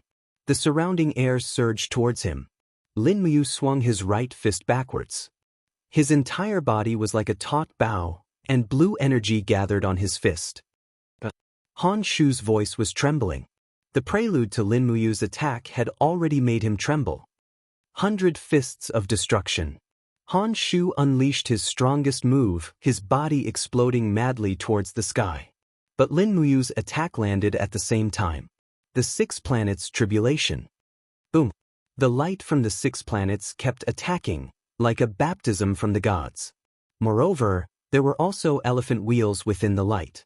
There were 100 of them in total, and in the end, they merged into one and pierced through Han Shu's body. Pooh! Fresh blood sprayed violently from his mouth as Han Shu instantly fell onto the dragon's back. His divine walls were instantly shattered into pieces, and numerous tiny holes even appeared on his chest. His body had already been completely corroded and pierced through by the energy of the 6 glorious heavenly tribulation. The strongest Saint Martial King in the Darkstone Empire had died on the dragon's back with a whimper just like that. Even Han Shu's dragon let out a mournful cry. It had been heavily injured by the 6 planets' tribulation and the formless elephant's power, and it fell to the ground with Han Shu's corpse. In the air, a sacred Martial King's heavenly Dao lattice of the law of space floated there, glowing with a lustrous light. Lin Muyu slowly opened her hand and placed Han Shu's godhead into her pouch. On the ground, the tiger leopard cavalry and dragon riders were all dumbfounded. They could only watch as the vice-captain of the Blackstone Dragon Riders was killed on the battlefield. However, they should feel fortunate. Out of respect for Han Shu, Lin Muyu had left Han Shu's corpse intact. Otherwise, if the full power of the 6 planets' tribulation had been unleashed, Han Shu would probably have been reduced to a bloody mist. It's your turn. Lin Muyu drew her ice origin sword and pointed it at Bailey Qin. She said, "Marshal of the Blackstone Empire, one of the sacred martial gods of the celestial pole continent, Bailey Qin, you must really want to kill me now, right?" "That's right. You've guessed correctly."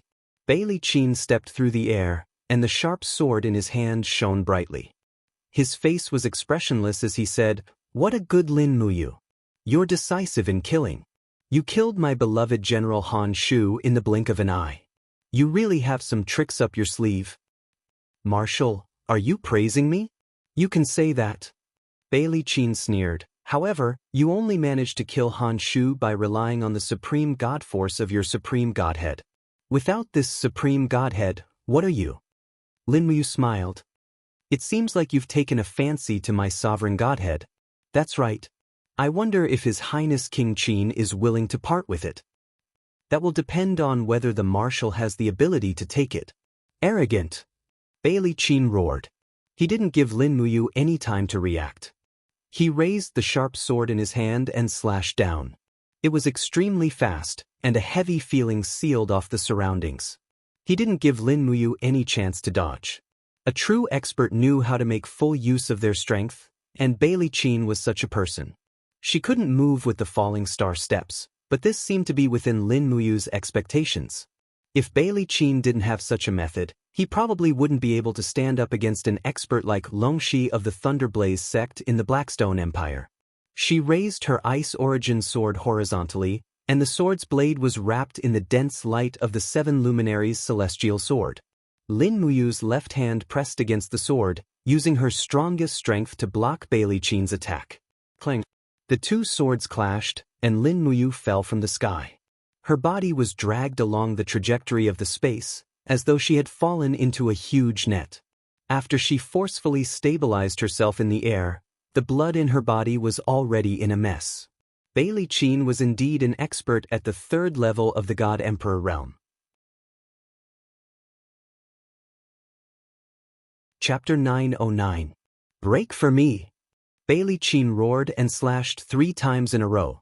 Lin Muyu's diamond body and dragon blood shield were broken. Next would be the divine wall. Once the divine wall was broken, Bailey Qin's attacks would reach her body. A mouthful of blood was spat out and turned into a blood mist in the air. However, it did not dissipate and hovered around Lin Muyu.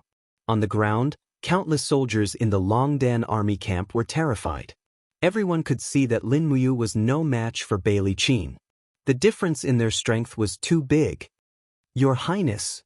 Wei Chou and Situ Shui murmured at the same time. However, no one could intervene in the battle. The battle between Bailey Qin and Lin Muyu had almost formed a huge circular force field. Those who were not strong enough could not enter, including ultimate gods like Wei Chou and Sidu Senior. Xin, if you don't help him, he might die. Marshal Bailey Qin will not show mercy. Terralyn glanced at Xin and realized that she was much calmer than she had imagined. Xin stood silently in the yellow sand. She looked up at the direction of Lin Muyu and Bailey Qin, but she could not see through Lin Muyu. She wanted to help him, but Xin could not feel the bond between her and Lin Muyu. How could she save someone she did not know? Moreover, they were in a battle of generals, so she had to follow the rules of the battlefield. For the sake of the Qin Empire, Su Jiantao appeared beside Xin and said, Master Xin, please help His Highness you. If he dies, the backbone of the Qin Empire will fall. Xin moved her red lips and took a step forward. However, she seemed to be hindered by something and her shoulders trembled. I can't do it. I can't do it, Su Jiantao. Why exactly? Xin's voice trembled. I can't submit to the fate that others have arranged for me. Sister Haiyan told me this before. I don't even know if I'm Qin Yin. Su Jiantao remained silent. In the sky, the collision between the two forces became more and more intense. The fifth element and the shapeless elephant technique fused together and heavily shook Bailey Qin's blade. However, Bailey Qin did not gain the upper hand at all. In fact, Lin Muyu's own spirit wall had already been destroyed and was starting to disintegrate. Russell, Bailey Qin's divine power was strong. When he waved his sword, the fine sand turned into sharp blades and continuously cut open wounds on Lin Muyu's body. In the blink of an eye, her white battle robe was dyed red with blood. But, have you reached your limit? Bailey Qin laughed crazily. His sword once again struck Lin Muyu's ice essence sword. Dang! The ice essence sword that Si Kongyao gifted to her instantly shattered. The master's strength was not enough and the result was the destruction of this sacred weapon. Lin Muyu looked at the shattered ice essence sword in the sky and felt a chill in her heart. She had underestimated Bailey Qin's strength. In terms of battle strength, Bailey Qin, who was an 87th level Grotto Heaven God Emperor, was probably above the Demon Emperor Nushi. If this is your limit, then you don't deserve to own the great land of the Shattered Cauldron world. Bailey Qin laughed loudly. You Qin people talk about burying your loyal bones in the mountains. Lin Muyu, don't worry. After you die, I will piece your corpse piece by piece and bury it under the mountains of the dragon-slaying pass. I will let you live forever. However, I, Bailey Qin, will have to help you rule this land. Is that so? Lin Muyu suddenly smiled. The smile on his face was exceptionally coquettish. He suddenly rotated his palm and the blood mist that he had condensed around his body was pulled up and danced into a ball. Thunder and lightning flashed around the blood mist. Even the entire sky turned dark and blood red. Finally, he decided to use the unique skill that he had just cultivated, the 8th style of the star technique, blood refining the firmament. Using the blood of a god to purify the firmament and cleanse all sins. The golden red blood ball in his hand was getting bigger and bigger. Lin Muyu's strength was also increasing. The increase in strength even made Bailey Qin feel a little threatened. Oh! Bailey Qin squinted his eyes and smiled. This is getting more and more interesting. There is actually such a powerful martial technique in the mortal world. I really didn't expect it. However, do you think you can defeat me with this? Lin Muyu didn't say anything. He swept his palm and the power of the blood refining the firmament whizzed over. Bang! Lightning exploded in the sky. Bailey Qin used his rock shield to protect himself. His rock shield, which was said to be as hard as a rock, was continuously disintegrated and cracked under the attacks of the blood refining the firmament. Bailey Qin was slightly startled. He hurriedly condensed even more divine power to repair his rock shield, but it seemed that it was already too late. Swoosh! The blood ball swallowed Bailey Qin and his sword. Furthermore, the blood ball grew bigger and bigger until it was as big as the moon. The surrounding soldiers of the two armies were forced to retreat by the tyrannical impact. Their faces were all pale. There were continuous explosions in the blood refining the firmament. Lin Muyu and Bailey Qin were still fighting. However, the people outside couldn't see clearly what was happening. Sidu Shui bit her red lips and said with a heartache, "Your Highness is using your own blood to keep Bailey Qin in check." "Your Highness." Wei Chou clenched his fists and didn't say a word. As for Terralin, Lake, Zhou Shimin, and the others, they were all dumbfounded. Ever since they were young, they had been taught that the celestial realm was supreme. Those below the celestial realm were all ants. However, the scene they were seeing right now was completely different. Lin Muyu and Bailey Qin's strength. Even in the celestial realm, wouldn't they be ranked among the top? Marshal! In the Blackstone Empire's army, a group of captaincies stared with their mouths agape. Bailey Qin was their last hope. If Bailey Qin was defeated, then the 200,000-strong army of the Blackstone Empire would be like a group of dragons without a leader. At that time, the consequences would be unimaginable. Peng!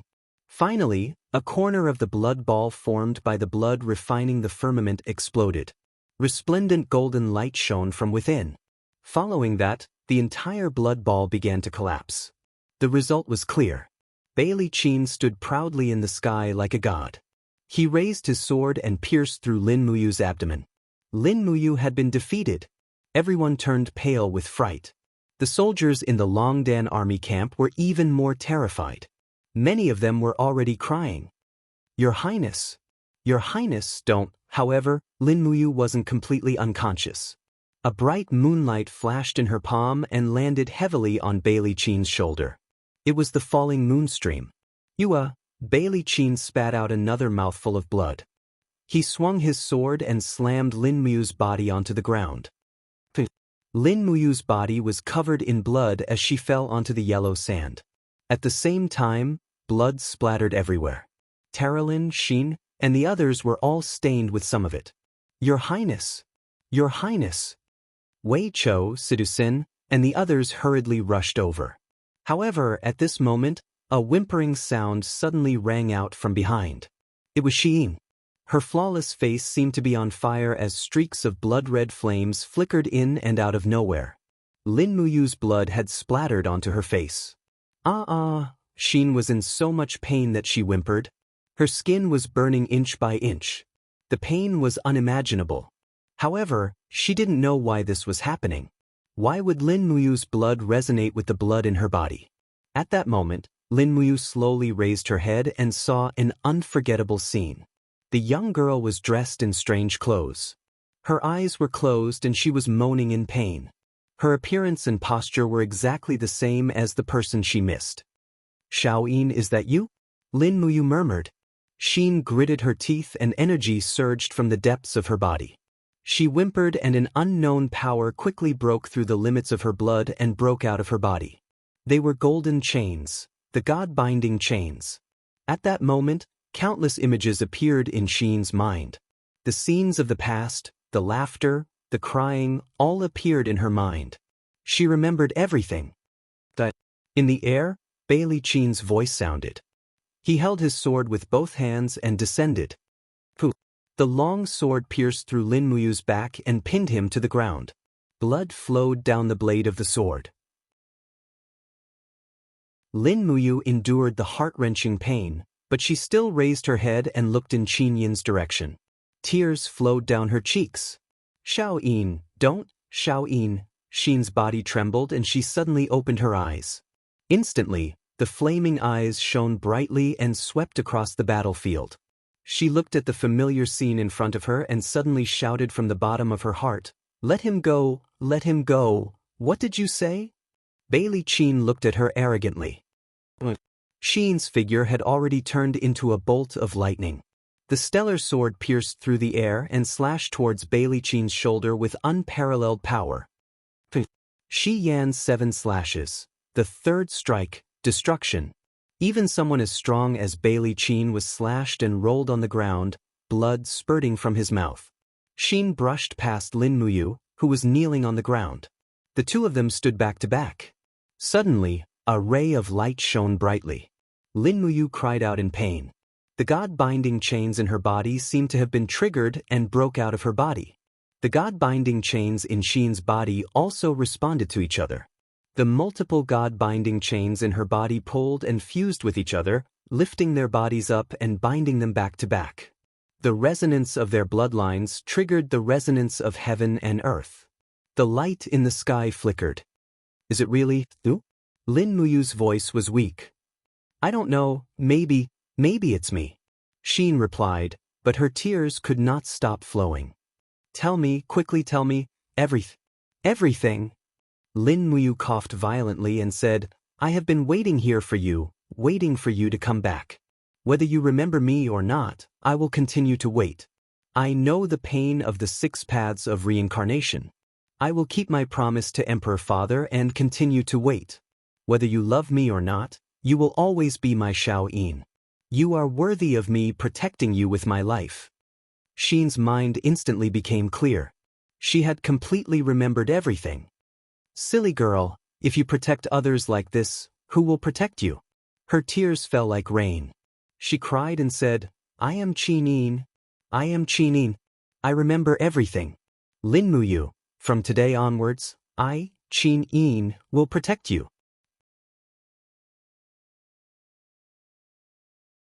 Chapter 9-10. The light of the God-binding chains gradually dimmed and retracted back into their bodies. With a rustling sound, Lin Muyu's feet touched the ground, but a wave of dizziness came over her. Her injuries were too severe, and she fell down. Qin Yin hurriedly turned around and hugged him, but she didn't dare to look at Lin Muyu's eyes. Xiao Yin, Lin Muyu forced her eyes wide open and said, Let me look at you. No, you don't want to see me. It's okay. No matter what you become, you will always be my Xiao Yin. Lin Muyu coughed violently, and her whole body trembled. Qin Yin slowly turned her face, and a pair of blazing eyes with golden flames floating in them looked at her lover blankly. But what she didn't expect was that Lin Muyu could actually look her in the eyes. In fact, Lin Muyu was also indescribably amazed. The blazing eyes was a kind of domain power, and the feeling of burning one's soul was not pleasant to anyone. But the invisible elephant art that Lin Muyu cultivated was also a domain power, and it was a divine art that came from God Emperor Fuxi of the sky beyond heaven. As long as Lin Muyu used a bit of the invisible elephant art, she would naturally be able to look Qin Yin in the eyes. Actually, this kind of eyes is also very beautiful. Lin Muyu smiled. 2 lines of crystal-clear tears fell from the blazing eyes. Qin Yin hugged Lin Muyu tightly and said, Thank you. Thank you. At this time, Terralyn walked forward and put one hand on Lin Muyu's arm and said to Qin Yin, I don't know if it's better to call you Qin Yin or Xian, but I'll call you Xian for now. I'm used to it. Terralyn? Terralyn nodded and said, I'll take care of him. You go kill Bailey Qin. Bailey Qin is already injured, so you can't let him escape. Otherwise, he'll definitely take revenge. You and I both understand the principle of exterminating evil. If we don't kill Bailey Qin today, I'm afraid we won't have another chance like this in the future. Qin Yin let go of Lin Muyu's hand. Light circulated in her palm and gathered into the shape of a stellar sword. She said softly, Big brother you, wait for me here for a while. Lin Muyu lowered her head and did not speak. After being severely injured by Bailey Qin, she did not even have the strength to speak. Kill! Su Jiantao and Wei Chou raised their swords at almost the same time. The army madly charged towards the Blackstone Empire's army. In the midst of the chaos, a golden light blossomed. It was the eyes of the blazing light colliding with Bailey Qin's domain.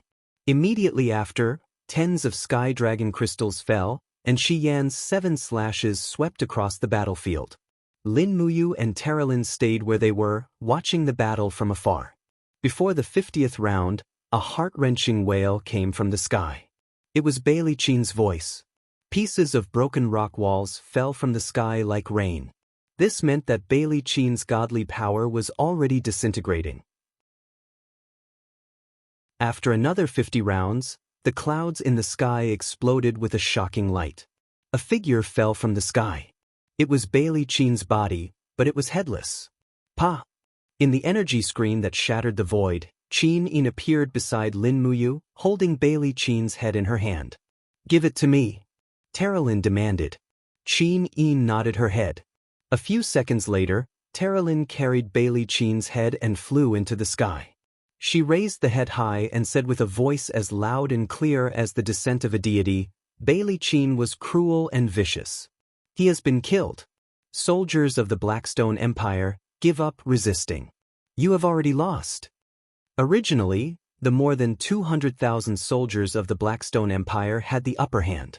The Tiger Leopard cavalry had charged forward and killed many soldiers of the Qin army. However, after Terralyn's shout, they immediately lost their will to fight.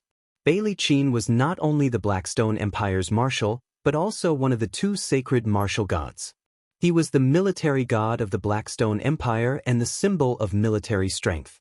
Now that Bailey Qin was dead, the mountain of the Blackstone Empire's army had collapsed. In the next moment, the army collapsed. Sounds of killing could be heard from afar. It was Xiang Yu and Ding Shi's army. The plains in front of the dragon-slaying pass were like a large net. Now that the net had been opened, all that was left was to catch the fish in the net. Wei Chou looked excited. He raised his sword and led the Longdan army camp to charge back and forth. How many days had it been? He had been enduring the pressure of being hunted. Now, he could finally fight back to his heart's content. Dust flew everywhere. The area within a radius of 10 kilometers had been turned into a battlefield. It was difficult to distinguish between friend and foe. However, as long as they saw someone wearing the black armor of the Blackstone Empire, they would start fighting. In the beginning, the Ashen Flame Army and the Sea Mountain Army were still able to resist a little. However, when Ding Shi and Xiang Yu's troops joined the battle, this kind of resistance was weakened. The Dragon Knights in the sky kept circling around. From the beginning of the slaughter, they were unable to do anything. Even Terralyn Lake and the others joined the battle. It was rare to see a battle angel killing a Dragon Knight. Qin Yin was full of guilt. She didn't think that Terralyn, Lake, and the others had already made the decision to help the state of Qin fight against the Blackstone Empire. If the various gods of the Western Divine Realm were to find out, her family would probably be implicated as well. "You, come with me." Qin Yin put Lin Muyu's arm on her shoulder and flew up to the dragon-slaying pass. She sat down at a gap in the battlement that had been destroyed by the stone torch carts. She nestled in Lin Muyu's arms and gently opened her palm. The warm power of the law of light permeated the wound like a warm sun. Immediately, Lin Muyu's wound began to stop bleeding and quickly healed. She knew that Lin Muyu wanted to see this battle with her own eyes. This battle was related to the future of the entire Lingnan and the survival of half of the country. However, what Qin Yin didn't expect was that Lin Muyu didn't look at the battle below the city wall. Instead, she looked straight at her. Immediately, Qin Yin's face turned red. "What's wrong? This time, you're not leaving, right?" Lin Muyu asked without much confidence. "Yes, I'm not leaving. What is the Western Divine Realm like? Is that the last reincarnation of the Heavenly Tao?" "Yes." Qin Yin gently nodded and said, "Sister Hien said that as long as I remember everything, it means that the 6 paths of reincarnation is over and I can be a new person. You're not completely a person now, but a god." Lin Muyu looked at her attire and smiled. However, this smile affected the wound and she couldn't help but let out a cry. "You're too careless, don't move." Qin Yin frowned slightly and used a dagger to cut open the armor on Lin Muyu's abdomen. After applying medicine, she tore off the white skirt of the Western Divine Realm and carefully bandaged it for him. As she bandaged it, her heart felt like it was being stabbed by a knife because she saw that there were many crisscross scars on Lin Muyu's body. He had been guarding the Great Qin Empire for so many years. God knows how many times he had been injured. Xiaoyin. "Yes. Don't cry." Lin Muyu struggled to raise her palm and used her dirty fingers to wipe away Qin Yin's tears. Instead, there were 2 gray marks on her snow-white face. Lin Muyu hurriedly put down her hand and pretended that nothing had happened. Qin Yin giggled and leaned her face on Lin Muyu's chest. "I'm sorry, it's all because of my willfulness that you've suffered so much." "You are indeed willful." Lin Muyu leaned against the broken wall and said, "Your willfulness almost caused Lingnan to suffer a great disaster. Xiaoxi was criticized and suffered for so many years. Your willfulness almost caused the entire Qin Empire to be completely destroyed." "I was wrong." Qin Yin raised her face and looked like she was begging for mercy. "I really know I was wrong. I will always stay by your side and never leave you." "That's what you said. By the way, do you still remember that Xiaoxi went to save you in the ghost realm?" I remember all of it." Qin Yin nodded and her eyes turned red. "I owe Xiaoxi too much. The three of us don't owe each other anything." Lin Muyu smiled slightly. "You give because you care. This kind of giving doesn't ask for anything in return. So don't feel guilty. If something like that happened to Xiaoxi, you and I would do the same." "Well, where is Xiaoxi now?" "Qihai province. I don't know how the war is going there." "That's the main force of the Tianji Empire." Lin Muyu sighed worriedly. Qin Yin held his hand and said, "Brother Yu, Xiao Yin is back now. I will share the burden with you and Xiaoxi. We will fight the enemy side by side. We will definitely drive all the bandits out." "I've been in the Western Heaven realm for so many years, so I know very little about the Shattered Cauldron world. Tell Xiao Yin about what happened in the past few years?" Qin Yin sat beside Lin Muyu and looked at the battlefield in the distance that was filled with smoke and dust. Lin Muyu rested her head on her arms and let the warm sunlight fall on her body. She said with a smile, "Actually, not much happened. The Iha kingdom was defeated and fled to the dragon-shaped island in the East Sea. Brother Feng Jixing led the fleet to encircle them and returned in defeat. Then, Wei Chou of the Longdan army camp fought with the demon race in the East region and spent 3 years to defeat the entire demon race and drove the demon race into the frozen polar lands in the north. Then, the collision of the two spirit mountains caused the plains to merge. The celestial pole land pirates came and killed the demon race's demon emperor, Feng Ning, and Feng Jing. Qianfeng was forced to lead the Central South Iron Cavalry to surrender to us. You should know what happened after that. Then this battle will be the true turning point." Qin Yin looked into the distance and said faintly, "I didn't expect this. I thought I would sink into hell, but after so many twists and turns, I finally came back here. I can come back to you again. This feeling of returning home is really great. It's a pity that people from home have come. Then ask them to leave." Qin Yin giggled. "Xiao Yin, you haven't told me about your eyes and your identity as an angel. What is going on?" Qin Yin suddenly thought of the various unbearable experiences in the land of exile and the Western divine realm. She immediately frowned and said, "Brother Yu, I don't want to recall these things for now. I'll tell you one by one in the future." Lin Muyu also knew that she must have experienced many painful memories, so he sat up and hugged her shoulders, saying, "Forget the things that you don't want to remember. It's good that you can return. This is really like a dream." Qin Yin was taken aback. She turned around and brought her beautiful face closer to Lin Muyu's. Then, she kissed Lin Muyu's lips lightly. She even bit his lower lip with a little force. "Is it true?" "It's true." Lin Muyu touched his lips. "It really hurts." The bite of the 50th Paradise God wave. Qin Yin couldn't help but smile and gently hugged him, saying, "It's really good to be back by your side. Ahem, Xiao Yin, you've grown bigger." What a frivolous feeling, but Qin Yin also knew that such a frivolous person was the real Lin Muyu.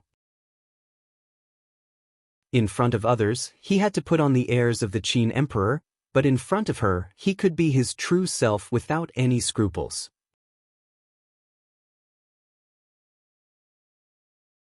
Chapter 9-11. Late at night, the flames of war continued to spread in the distance.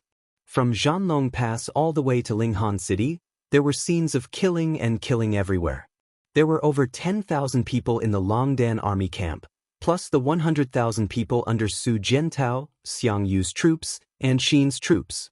In total, there were close to 200,000 soldiers fighting a bloody battle with the 230,000 soldiers of the Blackstone Empire. Even if the enemy had lost their will to fight, it wasn't an easy task to kill them all. Perhaps this process would last for a week or even a month.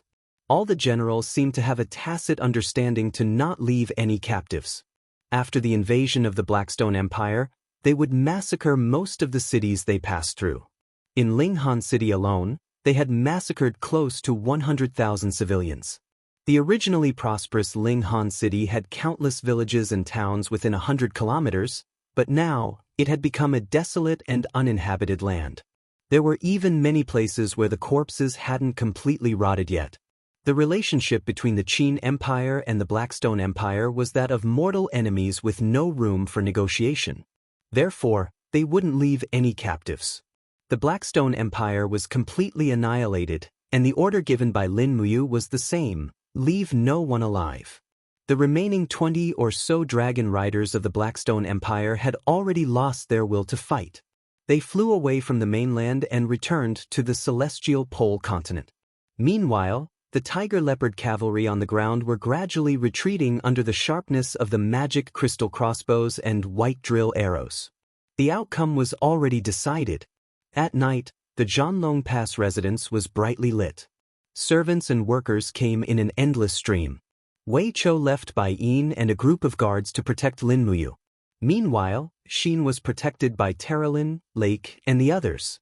The officials of the residence prepared an extremely sumptuous banquet.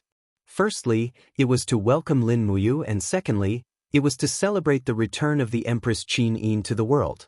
After 5 years of implementation of the three kings ruling the world, it was finally time to change the national policy. The candles were brightly lit. Under the illumination of the lanterns, Shangguan Jingyue happily sat beside Qin Yin, reminiscing about the feelings of parting. Lin Muyu suddenly raised her head and said, "We have guests." His spiritual pulse art was very sensitive to auras. It was not until 3 minutes later that Qin Yin also sensed it. She couldn't help but stand up and smile. "Yes, Xiao Shi. We're going to welcome her?" N. 2 silhouettes flew out of the mansion and headed north in the night sky. From afar, it seemed that Tang Xiaoxi had also sensed the aura here. Lin Muyu took out a dragon crystal and used it as a light source. She could see Tang Xiaoxi from a few miles away. Tang Xiaoxi was stunned. She saw a girl in a battle angel costume beside Lin Muyu. She looked very familiar. Although her eyes were closed, she could still vaguely recognize her. "Is that you?" Tang Xiaoxi asked in a trembling voice. Qin Yin didn't say anything. She just lightly opened her arms. Xiao Yin." Tang Xiaoxi had mixed feelings. She quickly flew into Qin Yin's embrace. The two girls' figures created ripples in the air and rushed out for a long distance before stopping. Lin Muyu also flew over and said, "Xiao Shi, how's the Seven Seas province?" "The Longji Corps has been defeated." Tang Xiaoxi was still hugging Qin Yin tightly, as if she was afraid that she would accidentally fly away. She said, "Commander Feng has instigated 100,000 wolf soldiers to join forces with our Cloud Pass, and defeated the 150,000 Longji army led by Feng Lan. Now that the Longji army has been defeated, I reckon that within a month, they will be chased out of Cloud Province by Commander Feng." "That's great." Lin Muyu was relieved. Now, the biggest threat was the 300,000 soldiers of the Tianji Empire led by Bai Minghuan. She didn't know if there was a battle in the direction of Tsangnan Province's steel wall. However, Tang Xiaoxi and Qin Yin didn't seem to be concerned about the battle. Instead, they were asking about each other's well-being. It would be a long story. Lin Muyu touched her nose. She felt that she was left out when the two women were together. She said, "I'm so hungry. Let's go back and eat while we talk, okay?" But Tang Xiaoxi was hungry too. After flying for a day without any rest, how could she not be hungry? When the three of them reappeared in the banquet hall, all the officials left their seats. Everyone knelt down in unison and shouted, "Greetings, Your Highness! Greetings, Emperor Qin! Greetings, Princess Shi!" Lin Muyu and Tang Xiaoxi looked at Qin Yin with a smile. Qin Yin understood tacitly. She raised her hand slightly and said, "Everyone, please rise and continue to eat. There's no need to be so formal." Everyone thanked her. Lin Muyu supported Qin Yin and brought her back to her seat. Qin Yin could only close her eyes when facing these mortals. Otherwise, when she opened her flaming eyes, these people wouldn't be able to bear it at all. As an empress, it was natural for her to take care of the officials' feelings.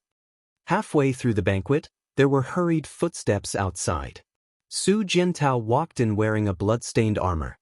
He knelt down on one knee and said, "Greetings, Your Highness. You may rise." Lin Muyu greeted Qin Yin. "Markhun, how's the battle going?" "Reporting to Your Highness, I led an army of 100,000 to pursue the enemy for nearly 50 kilometers. There were 3 consecutive large-scale bloody battles and we beheaded more than 70,000 people. As for Xiang Yu's and Ding Shi's troops, I don't know about them for the time being." 70,000 people beheaded? Lin Muyu smiled happily and said, "What about our losses?" Su Jiantao said, "More than 39,000 people died in battle, more than 10,000 were seriously injured, and more than 20,000 were lightly injured. I have returned, and the Deputy General will lead the army to continue the pursuit. May I request the dragon-slaying pass to immediately send rations to the front line?" "Got it. Go to the military supplies department to handle it." Lin Muyu frowned. "We actually lost so many of our own. Inconceivable." "Su Jiantao, did you recklessly charge in and fall into the enemy's trap?" Su Jiantao hurriedly knelt down again. "Your Highness, please don't wrongly accuse me. I advanced step by step and fought steadily. However, the soldiers of the Blackstone Empire are all lunatics. Once they are forced into a desperate situation, they start to fight with their lives on the line. Moreover, their beast cavalry is really powerful. Our 3 cavalrymen fought against 1 beast cavalry, but we still lost 1 person in battle. This kind of battle loss is considered not bad." Qin Yin murmured, "The overall battle power of the celestial pole continent is indeed above us, especially in close combat. Even an elite force like the Longdan army camp can only fight them to a draw. If it were any other army, they would definitely suffer a loss." Lin Muyu nodded, "Pass down the order to continue the pursuit. No matter the cost, kill all the enemy in the Soaring Sky province. Leave no one alive." The old official Zheng Yifan stood up, cupped his fists, and said respectfully, "Your Highness, since we have already recovered our lost land, then we should quickly send officials and guards to Linghan City and other major cities to guard. We should also put up notices to pacify the people and restore the administrative order of the Soaring Sky province as soon as possible. Otherwise, the civilians will become rioters, and when that time comes, the bandits will run amok." "Lord Fan is right. Let's leave this matter to Aunt Luo." Qin Yin smiled. Su Yu said respectfully, "I understand. Please rest assured, Your Highness Yin." Zheng Yifan said again, "Although the pursuit of the enemy is still ongoing, this old official thinks that we should prepare for a rainy day. We should immediately transfer elite troops from each army to start training. Sangnan province will soon have a big battle. If we wait until then to start training troops, I'm afraid it will be too late." "What does Yifan think should be done?" Qin Yin asked. Zheng Yifan said, "Our army in Lingnan has a total of 230,000 troops, but after killing the Blackstone Empire's bandits, the number of soldiers that can fight is estimated to be only half, which is 110,000. At the same time, the major cities in the Soaring Sky province need a portion of the garrison to pacify the people. We also need to leave a large number of troops along the coast to resist the attacks of the Blackstone Empire's pirates. Therefore, we can only use half of the remaining troops, which is 50,000 people. At most, Lingnan can only transfer 50,000 troops to reinforce the steel wall. This is the most difficult part for us." Qin Yin nodded and did not say anything. Zheng Yifan was an old official for 3 generations. At the same time, he was also a highly respected and intelligent official. Naturally, there was not much to worry about with this old fox in charge. However, they could not completely give him power. Regarding this, Qin Yin, Lin Muyu, and Tang Xiaoxi had reached a consensus. Therefore, they had never given Zheng Yifan too high of a position and power. But now that there were so many things to be done, they had no choice but to use Zheng Yifan. Under the table, Lin Muyu held Qin Yin's little hand and motioned for her to speak. Qin Yin pursed her red lips and said, "Then this matter will be temporarily handed over to Duke Fan. Other than the troops in the Longdan army camp, which will be under Duke Wei's direct command, Duke Fan will be in charge of the rest of the army's reorganization. The commander of the new army will be Su Jiantao." Lin Muyu couldn't help but laugh inwardly. Qin Yin was too smart. She gave half of the power to Xing Yifan and let him do the work, but not the actual power. This was the most brilliant part of her plan. Xing Yifan nodded in thanks. In reality, he didn't want that much. Lin Muyu picked up a plate of deer leg in front of her and sent it directly in front of Su Jiantao. She said, "Here, you won the battle. This is your reward. Drink some wine after you're done eating and immediately take your men to Linghan City.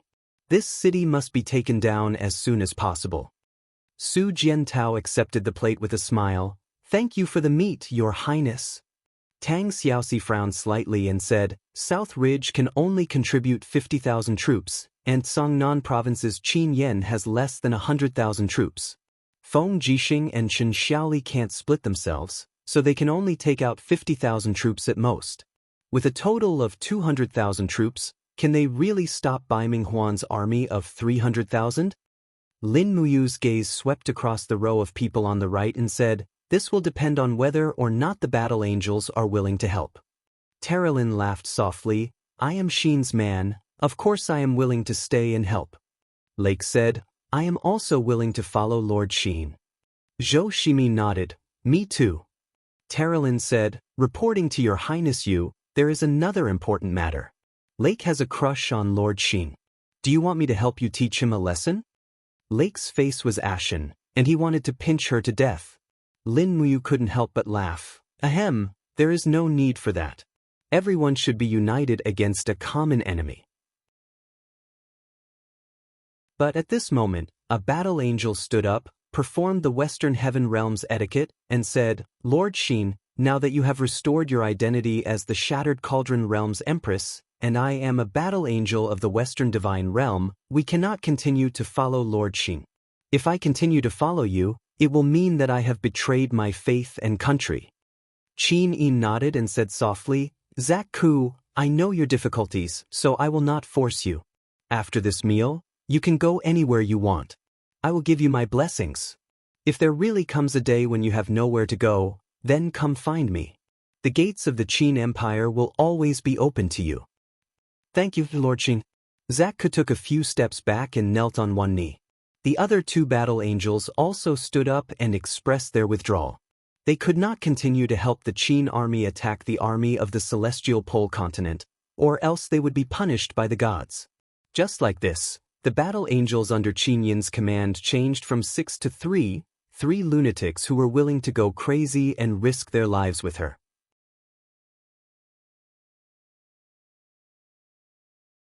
Chapter 9:12.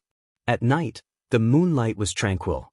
There were many quiet courtyards in the courtyard of the dragon-slaying past lord's residence. Qin Yin and Tang Xiaoxi had arranged their rooms together.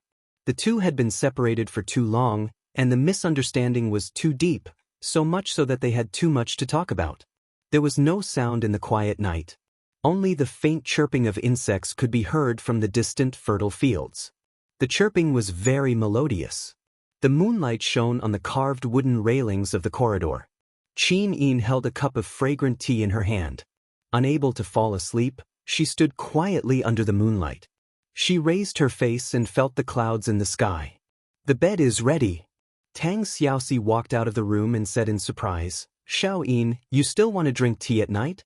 Be careful, you won't be able to sleep." Qin Yin smiled slightly, "I won't. Besides, I'm used to it. It's the same whether I sleep or not. For so many years, I haven't truly slept a night in peace." Tang Xiaoxi walked forward and held her hand. Pouting, she said, "Reincarnation must be very painful, right? What kind of feeling is that? The body and soul are separated and burned. It can't be said to be painful. Perhaps it can only be regarded as a kind of understanding?" Qin Yin looked at Tang Xiaoxi and saw her face full of guilt. She must still feel guilty for killing her in the blood-red abyss. Qin Yin held Tang Xiaoxi's shoulder and said with a smile, "Silly Xiaoxi, don't think about it anymore. It's all in the past. This is what I deserve. If I don't do this, how can I atone in front of you? After all, Master Lan's death was caused by me." "Grandpa?" Tang Xiaoxi nodded speechlessly. After a long while, she said, "Grandpa is too selfish. He even ordered the descendants of the Tang family to attack Lanyan City and build up an army for himself. Everyone's standpoint is different. I've experienced a lot over the years, and I'm much more sensible than I was back then. I deeply understand that every time I instigate a rebellion, it not only brings about a change in the imperial power, but also a decade of disaster for the common people. Grandpa's death in Bailing City is a nightmare for me, but it's good news for the world." As she spoke, Tang Xiaoxi's red lips twitched, and she sat on the railing as she muttered, "I'm an unfilial descendant of the Tang family for saying such words. But that's what I think in the bottom of my heart. Little Yin, you're the successor of the Qin family, and you have your own standpoint. I hate you for killing my grandfather, but I also understand why you did it. If you selfishly allowed the world to descend into chaos for my sake, then you wouldn't only be letting me down, but the entire world. But, Xiao Yin, do you still blame me for what I did to you? I've heard about what happened to Yaoji." Qin Yin said quietly, "It's all in the past. We are good sisters, and we will never be separated in this life. We entrust our lives to each other, right?" Tang Xiaoxi nodded heavily. "I have nothing to worry about. For me, there are only two relatives in the world. One is you, and the other is Mu. Everything I do is for you. I'm good, Xiaoxi." Qin Yin opened her arms and hugged her. Her eyes reddened as she said, "It's just that Brother Ayu is stuck between the two of us. It doesn't matter." Tang Xiaoxi smiled faintly. "Actually, I've already thought it through. The love and marriage of mortals in the secular world are already very far away for us. We are gods, destined to leave the secular world and ascend to the heavens. You love Mu and I love her. Mu loves you and maybe she also loves me. As long as we are together, it's fine. We have eternal life. What we should think about is not selfishness and possessiveness, but companionship and sharing, right?"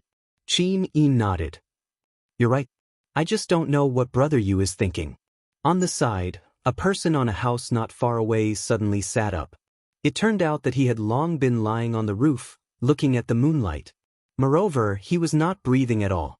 In the entire Zhanlong Pass, perhaps only Lin Muyu could lower her spiritual sense to this extent. He smiled from afar. "I'm different from what you think." "Oh, how different?" Qin Yin asked with a smile. Lin Muyu gave 2 thumbs up. "I want to marry too. After we succeed in the Shattered Cauldron realm and retire, I want to bring you 2 back to my hometown to see my father. I want him to see his 2 daughters-in-law. Then, I'll hold a grand wedding in Shanghai." Tang Xiaoxi giggled. "Didn't you say that your hometown is monogamous? If you marry 2, aren't you afraid that your hometown's imperial court will punish you with the law?" If they really want to punish me with the crime of bigamy, then I'll just ascend. If they have the ability, they can go to the heavens to punish me." Qin Yin's pretty face turned red. She mimicked him and snorted. "He's actually so self-righteous. It's really unbearable. Xiaoxi, let's go beat him up, okay?" "Okay." 2 beautiful figures flashed and appeared beside Lin Muyu. One on each side, they held him down, looking like they wanted to beat him up. Lin Muyu complained incessantly. Back then, Qin Yin and Tang Xiaoxi didn't have high cultivation, so it was easy to deal with them. But now, both of them were God King realm experts. Moreover, they still had a lot of hidden strength. Their strength was extraordinary. If it wasn't for the fact that his cultivation wasn't bad, both of his arms would have been twisted off. Taking advantage of the situation, Lin Muyu hugged the slender waists of the 2 beauties. "All right, if you keep messing around, I'm going to scream murder." The 2 girls' faces instantly turned red. This kind of joke was already extremely dirty to them. At this moment, Terelin's voice came from the room below. "Hey, can you 3 lower your voices? A single dog like me has already suffered 10 trillion damage." Lord Xin, you have to be more dignified. You're our leader. Qin Yin's face turned even redder. Wu, all right, stop messing around. Let's get down to business. Lin Muyu was still hugging the two beauties on both sides. This was probably the reward for all those years of hardship and pain. While feeling the fragrance and vitality of the two beauties, he said, Xiao Yin, I heard that you're already the Dark Moon Queen of the Banished Land. The entire Banished Land is under your control? Qin Yin nodded. But those memories of fighting and killing each other, I'd rather not exist. No, they can still exist. I've seen the weapons of the Xin Legion's soldiers from the Banished Land. They seem to be very advanced. How many of them are still in Dragon-Slaying Pass? Qin Yin was at a loss. You want to study these weapons? Yes. Lin Muyu reluctantly let go of the two beauties' waists. She clenched her fists and said, Technology is the #1 productive force. Forget it. You might not understand, but these weapons might affect the future situation of the entire continent. Xiao Yin, how many more Banished Land legions are in Dragon-Slaying Pass? They didn't participate in the pursuit. They've basically all returned. There are about 7,000 or so left. They're stationed in the Xin Legion's camp 3 miles west of Dragon-Slaying Pass. Can you two sleep? Lin Muyu asked. The two beauties shook their heads. Very good. I can't sleep either. Let's go to the Xin Legion. I want to see those weapons and equipment from outside the world. Okay, Xin Legion. Nighttime. 2 huge war chariots were parked between the tents. The searchlights at the front were constantly rotating and scanning the surroundings. On the chariots stood 2 soldiers armed with Origin submachine guns. Swoosh, swoosh, swoosh. 3 silhouettes descended together. Who is it? Halt. The soldiers raised their guns vigilantly. The people inside the tents also rushed out with cold weapons or broken firearms in their hands. All of them looked nervously at the intruders. Under the illumination of the headlights, the figures of Lin Muyu, Qin Yin, and Tang Xiaoxi appeared before everyone. So it's your majesty. The group of soldiers knelt down. Greetings, your majesty. Dispense with the formalities. Qin Yin raised her hand lightly. Go back to the tent and rest. I'm only here to visit. Yes. Qin Yin held Lin Muyu's hand. She smiled and said, All right, you can now examine these weapons and equipment. You can study any one of them in detail. Lin Muyu walked forward and said to one of the leaders, Can I see your weapon? How could the leader refuse? He hurriedly handed it over and said, Your Majesty, be careful. This is a heavy Origin rifle with powerful firepower. When used by a monarch rank expert, 1 shot is enough to kill a saint. Oh! Lin Muyu took the heavy rifle and studied it carefully. This kind of gun was similar to the guns on Earth, but the magazine was completely different. She couldn't feel a bullet enter the chamber at all after loading it. She asked, What's going on? What's the principle behind it? The leader laughed. Your Majesty, this Origin energy gun is different from ordinary guns. It doesn't rely on gunpowder to propel it, but rather, it needs to be charged with Origin power. You only need to pour a small amount of your power into the butt of the gun to charge it, but with your Majesty's power, just a small amount is enough. Otherwise, this gun will be useless. This leader had personally witnessed the battle between Lin Muyu and Bailey Qin, as well as the spectacular scene of Lin Muyu killing Fu Yu and Han Shu. The land of exile had always respected the strong, so he was naturally both respectful and fearful of Lin Muyu. Lin Muyu exerted force with one hand and slowly poured her supreme divine power into the Origin rifle. As expected, the charging mechanism in the magazine began to flicker and brighten up before Lin Muyu's power had even reached 5%. Your Majesty, that's enough. The leader was astonished. The Origin battery is about to explode. You can't go on. Oh, Lin Muyu returned the rifle to him and asked with a smile, Do you know how to make this kind of rifle? I don't. The leader shook his head and said, This lowly one is just a mercenary from a remote star system. I only know how to use them, but I don't know how to maintain them. Oh, Lin Muyu was somewhat disappointed. She asked again, Are there any mechanics in the army of exile? Mechanics? The leader was stunned. I think there's an old mechanic, but his strength is extremely low. He's practically a piece of trash. We've arranged for him to cook in the kitchen camp. His name is... This lowly one has forgotten. Lin Muyu looked as if she had obtained a treasure. She laughed in ecstasy and said, "Don't say anything else. Bring me to this mechanic immediately." He knew that the changes this mechanic could bring to the Shattered Cauldron realm might be equivalent to Qin Xiling's value. This mechanic and Qin Xiling, two mortals, could produce enough power to change the future of an entire plane.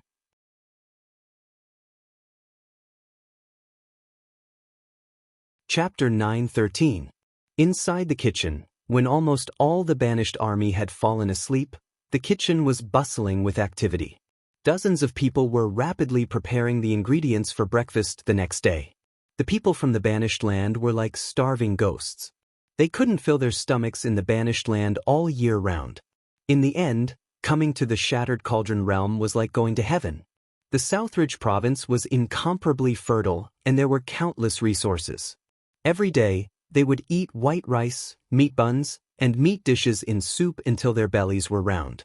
"Brats, go and carry that boar over." The old veteran shouted. "Cut open its intestines and marinate it. We'll start roasting it at midnight. Our brothers will be able to eat delicious marinated meat in the morning." The group of young soldiers nodded and went to carry the boar. These soldiers were all handsome, and they could be considered pretty good-looking in the exile army. After all, they were the ones who cooked. If they were werewolves with scabies and ulcers all over their bodies, the food would probably be inedible. It was at this time that the leader opened the tent and walked in. "Hey, what's your name again? I heard you used to be a mechanic?" The veteran knelt down hurriedly. "This lowly one is called Roger. They call me Old Roger. May I know why the leader is looking for me? Is the food not to your taste?" "I'm not looking for you. Someone is looking for you." The leader frowned and stepped aside. The next moment, Lin Muyu, Qin Yin, and Tang Xiaoxi appeared in front of Old Roger. Old Roger was so excited that he almost breathed his last. He had seen the Dark Moon Queen more than once, but it was all from afar. He had never seen the Dark Moon Queen up close. He was so excited that he was about to explode. "This lowly Roger greets your majesty." He knelt down hurriedly and kowtowed repeatedly.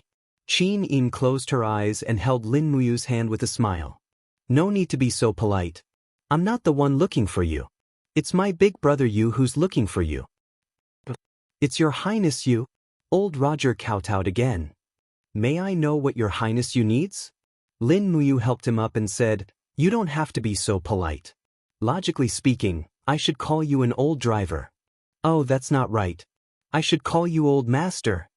Old Roger was flattered. "Your highness Yu, why are you looking for me?" "You're a mechanic?"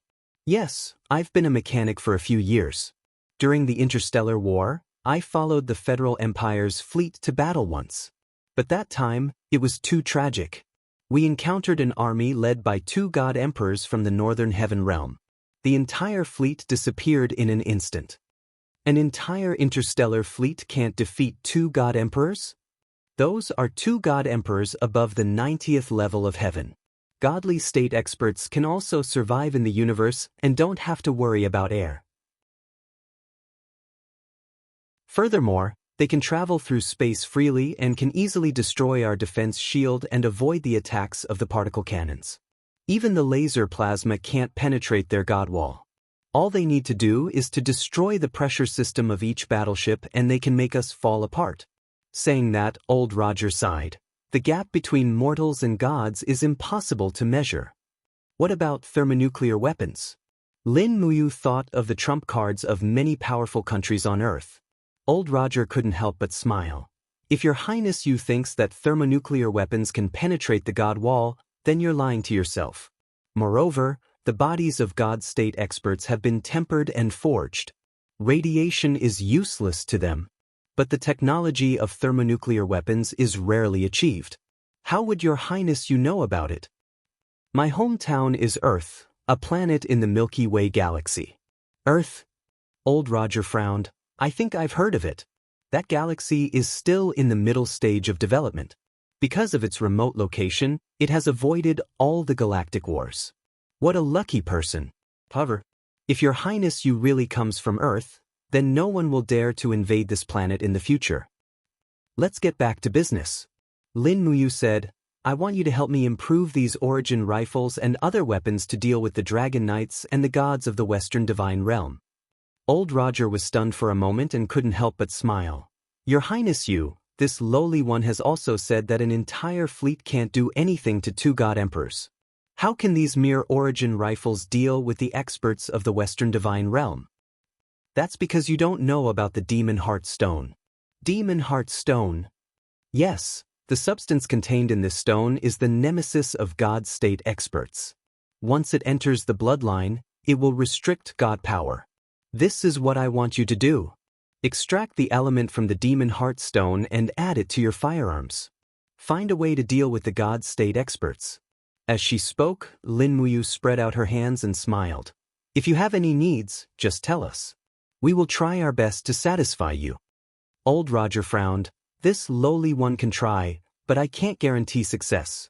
After all, the Shattered Cauldron Realm is still a low-level developed planet. Not to mention laser weapons, it doesn't even have a steam engine. To put it bluntly, I can't even build a reactor. I can only modify and improve our current weapons. It's hard to say whether it will succeed or not. Yes, I understand. Lin Muyu nodded. Let's go. I will bring you to meet the people of the Imperial Weapons Department. We will talk after you meet them. The more than 100 people of the Weapons Department of the Eastern Capital, Winterfrost City, were completely preserved. In order to protect them, at least thousands of Imperial soldiers were sacrificed. However, Lin Muyu also knew that it was all worth it. For the safety of Qin Xiling and the others, it was worth it no matter how many people were sacrificed. Late at night, Lin Muyu introduced Old Roger to Qin Xiling. This made Qin Xiling feel as if he had obtained a treasure. In the middle of the night, he gathered all the officials of the weapons department for a meeting. Presumably, they would not be able to sleep tonight. They worked until late at night, and when they finally finished, it was almost dawn. Lin Muyu brought the two beauties back to the small courtyard to rest. As they walked slowly along the corridor, her mood was much more relaxed. She said with a smile, the matter of the Ministry of National Defense has finally been settled. Next, it will depend on the results of the research.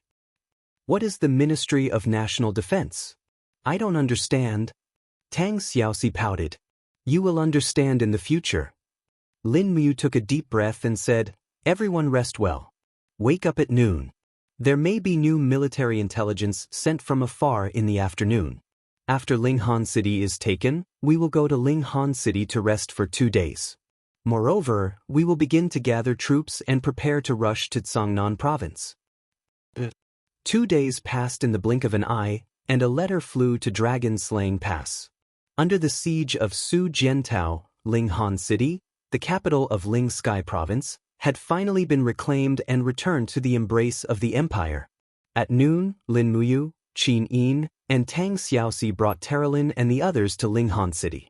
Before the three entered the city, they saw the soldiers under Su Jiantao maintaining order in the city. The entire east wall of Linghan City had been severely damaged, with many places collapsing. Even the entire east wall tower had been razed to the ground. Qin Yin's eyes slightly reddened. Back then, the calm Seamark Yao Yuan died tragically in battle here. He died at the hands of Duola. Lin Muyu's sword-like eyebrows were tightly locked. This woman is also Luo Xian's murderer. Xiaoxi was almost injured by her hands. We must go and kill this vicious woman. Yes. Qin Yin said with concern. Your injuries have not fully healed yet. Let's talk about it after you have recovered. Duo La has 2 divine weapons in her hands. One is the Burgos spear, the other is the dagger of time. Both are very powerful. The Burgos spear can pierce through the god wall, and the dagger of time can control time. Before we have divine weapons of the same level, any one of us will be in danger against Duo La. Yes. Tang Xiaoxi nodded. That Duo La can not only delay the opponent's movements in a small area, but she can also speed up her own attacks, making it impossible to defend against. I have already suffered in her hands. Lin Muyu said. Fortunately, Xiaoxi is fine. This duo let's not talk about her. Let's enter the city. Su Jiantao, Wei Chou, and the others were already kneeling outside the city. When Qin Yin led Lin Muyu, Tang Xiaoxi, and the others into the city, the commoners of Linghan City also knelt together to pay their respects to the former empress. At this point in time, Qin Yin had already changed into a flowing cloud dress. Even though she wasn't wearing the empress's crown, she still gave off an unconcealable noble aura. Furthermore, Su Jiantao had already posted the announcement of the empress's arrival in the city. At this point in time, even the empire's generals who were adept at warfare were kneeling down. This was enough to show how noble this young lady's status was. Qin Yin closed her eyes and slowly walked on the main street of the city. She could faintly smell the stench of blood on the ground. The Blackstone Empire was cruel and tyrannical. She really didn't know how these commoners managed to survive under the rule of the Blackstone Empire for 2.5 months. Greetings, Your Highness. All the generals and commoners shouted in unison. Qin Yin was slightly taken aback. She infused her divine power into her heavenly voice and said, "Everyone has suffered. The Qin family came late and caused everyone to suffer so much. But in the future, it will not happen again. As long as the Qin family exists, Linghan City will exist." The commoners all kowtowed. Wei Chou led the warhorses in front and let Qin Yin, Lin Muyu, and the others get on. Otherwise, it would probably take 2 hours to reach the governor's residence. However, Qin Yin didn't gallop wildly on the horse. Instead, she walked slowly and spent a full hour to reach the governor's residence. She knew that she had to let the commoners of Linghan City see her so that they would have hope again. The invaders had invaded and swallowed up half of the empire's territory. If there was no faith, no one would be able to continue working hard. Wei Chou urged his horse and followed closely beside Lin Muyu. He reported the situation of the battle. Xiang Yu's troops have already killed their way to Dongtian Prefecture and will soon reach the east coast. The Blackstone Empire has more than 200,000 soldiers, and it is already not bad if only 50,000 are left. Their era of rule in the Lingkong province is over. Good, very good. Did you set fire to their warships so that they have nowhere to go? No, your subordinate and Duke, you both miscalculated. We didn't think of this move. It's all right, I didn't think of it either.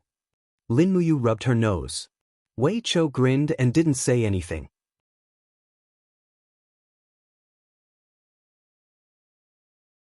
Chapter 9:14. In the afternoon, there was a continuous stream of news from outside the city, and the messengers were rushing around the warlord's residence. Your Highness, the warlord of Dongming County, Zhang Han, led 3,000 men to attack the defeated army of the Blackstone Empire and beheaded more than 100 people. He is here to pay his respects to Your Highness. Your Highness, the warlord of Huayao City, Zhuge Tian, led 2,500 men to pay his respects to Your Highness. Your Highness, the farmer of Lu County, Li Wanin, led 800 villagers to kill the enemy and beheaded more than 50 people. He is here to pay his respects to Your Highness. In just a short afternoon, after hearing that the Empress Qin Yin had appeared in Linghan City, troops from various states and counties appeared like bamboo shoots after a spring rain. However, before the great victory at Dragon Slaying Pass, these people remained silent. What exactly is going on? In the meeting hall, Qin Yin sat on the warlord's seat and asked with her eyes closed. Lin Muyu explained, previously, because the enemy was too strong, we issued a decree that the officials of various states and counties could recruit their own soldiers to fight against the strong enemy. These people should be similar to the feudal lords, but I didn't expect that even a farmer could gather 800 soldiers to chase after the Blackstone Empire. Xiang Yu sneered at the side. Who knows if those 50 heads were the enemy or innocent civilians? Your Highness, don't forget, after this decree was issued, many civilians became roving bandits. Lin Muyu was silent. Perhaps Xiang Yu's criticism was right. This decree had its advantages and disadvantages, just like the decree issued during the Yellow Turban Uprising at the end of the Eastern Han Dynasty. It saved the world, but it also caused it to fall apart. However, the Qin Empire was different. She still had a large number of main forces, and the monarch wasn't weak either. Wei Chou hurriedly walked in and said respectfully, "Your Highness, almost all the feudal lords near Lingkong province are here. There are a total of 14 routes with more than 5,000 soldiers and at least a few hundred soldiers. Do you want to meet them?" Qin Yin asked. What do you think?" "Let's meet them." Lin Muyu nodded and said, "We are currently short of soldiers. If we can make use of these people, that would be the best." "All right." Qin Yin raised her hand and said, "Bring them here, Duke Wei." "Yes, Your Highness." Not long after, more than a dozen feudal lords appeared outside the main door of the meeting hall. Some of them were wearing the empire's official robes and armor. Some of them were wearing armor that was made at the last minute, and the most unbearable of them was wearing brocade. However, their faces were sunburned, and it was obvious that they were the leaders of the peasants. This group of more than a dozen people had never seen the Empress before, and they were somewhat at a loss as to what to do. Xiang Yu raised his eyebrows and asked, "Can't you pay your respects to the Empress?" Everyone knelt down one after another. "Your subjects/commoners kowtow to Your Highness. You may rise." The corners of Qin Yin's mouth curled up, and she said with a smile, "My lords, your contributions will be recorded in the book, and when we have completely recovered the Lingkong province, we will naturally reward you.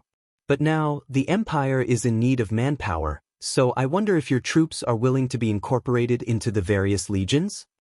"Oh, I see." Qin Yin nodded and said with a smile, "Your Highness, I am the governor of Dongming Prefecture, Zhanghan. The bandits of the Blackstone Empire have plundered Dongming Prefecture like a gale sweeping away fallen leaves, and the people in the city have suffered greatly. The 3,000 soldiers that I have recruited are all new soldiers, and they are also the soldiers of Dongming Prefecture. When I was recruiting them, I promised that they would only fight to defend the city, so they are not real soldiers. If I want to recruit them, I will have to ask for their opinions. I hope that Your Highness can understand." "Oh, I see." Qin Yin nodded. Lin Muyu smiled faintly and said, "Zhang Han, Her Highness is the ruler of Great Qin. Does she still need to listen to his opinion on who she wants to use as soldiers? Isn't it the greatest honor for every adult man in the Empire to fight for Her Highness on the battlefield? Why don't you bring all your men into the city? I want to ask them personally if they are willing to serve Her Highness." Zhang Han was stunned. "You are," Wei Chou said coldly, "He is His Highness, King Qin." Zhang Han hurriedly knelt down and said, "I pay my respects to His Highness, King Qin. I just feel that I should consult the soldiers for their own opinions. I have no other intentions. Please forgive me, Your Highness." Lin Muyu waved her hand and said, "I know that it is not easy for you to recruit soldiers, so I will not force you. Let's do it this way. The troops of all the feudal vassals in Lingkong province will be gathered together to form a garrison of Lingkong province. The feudal vassals will also be promoted based on the troops that they have recruited. You will still be able to bring the troops that you have recruited and serve the Empire. What do you think?" Zhang Han nodded repeatedly. "I am willing to listen to Your Highness and Her Highness's arrangements." Lin Muyu swept her gaze across the rest of the feudal vassals. One after another, they knelt down and said, "We are willing to listen to Your Highness's arrangements." "That's good." Lin Muyu looked at Wei Chou and said, "In that case, I will leave the matter of reorganizing the garrison of Lingkong province to Duke Wei. Duke Wei will also serve as the temporary commander of this new army. As for the Longdan army camp, I will personally lead it." Wei Chou nodded and smiled. "Yes, Your Highness." Now that Qin Yin had returned, Lin Muyu could finally take the time to lead the troops herself.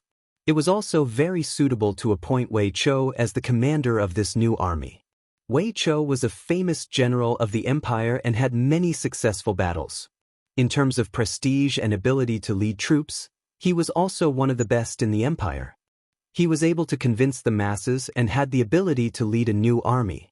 Tang Xiaoxi smiled at the side and said, "Let's wait here for a few more days. Based on the current situation, there will definitely be many feudal vassals rushing over from all over Lincoln province within 3 days." Qin Yi nodded and smiled. Su Jiantao said, "These bastards. I don't see them usually, but when it is time to ask for rewards, they all appear." Zhen Yifan laughed heartily. The prefects and city lords of the various prefectures and commanderies usually don't have much military power. This time, they're taking the opportunity of the imperial edict to make more contributions and think about their future. It's actually quite normal. Su'er also nodded and said, "Yes, that's right." Lin Muyu slowly sat down and said with a cold gaze, "As long as these people don't cause trouble, then everything can be discussed. Wei Chou, you must appease the people's hearts. These feudal vassals all have different thoughts. You must intimidate them and win over the people's hearts at the same time. Right now, we still have 400,000 enemies from the Tianji Empire, so we can't let anything happen at the back." "Yes, Your Highness," this subordinate understands. Wei Chou cupped his fists and smiled. "Then, this subordinate will lead the guards out of the city to appease the feudal vassals, and arrange camps and provisions for them. Yes, go. Be careful." 3 days passed by in the blink of an eye. The various feudal vassals from the Ling Sky Province, Lingnan Province, and Mingshan Province all rushed over upon hearing the news and gathered in Linghan City. Outside the city, there was a majestic camp. Although most of them were new soldiers, there were at least 40 feudal vassals and several tens of thousands of soldiers. This made Wei Qiu extremely happy. After a series of bloody battles, the Courage Dragon camp was only left with 13,000 soldiers. But in the blink of an eye, so many new soldiers had arrived. The opportunity to replenish the soldiers had arrived. Inside the meeting hall, everyone was drinking afternoon tea. "How many soldiers are there in total?"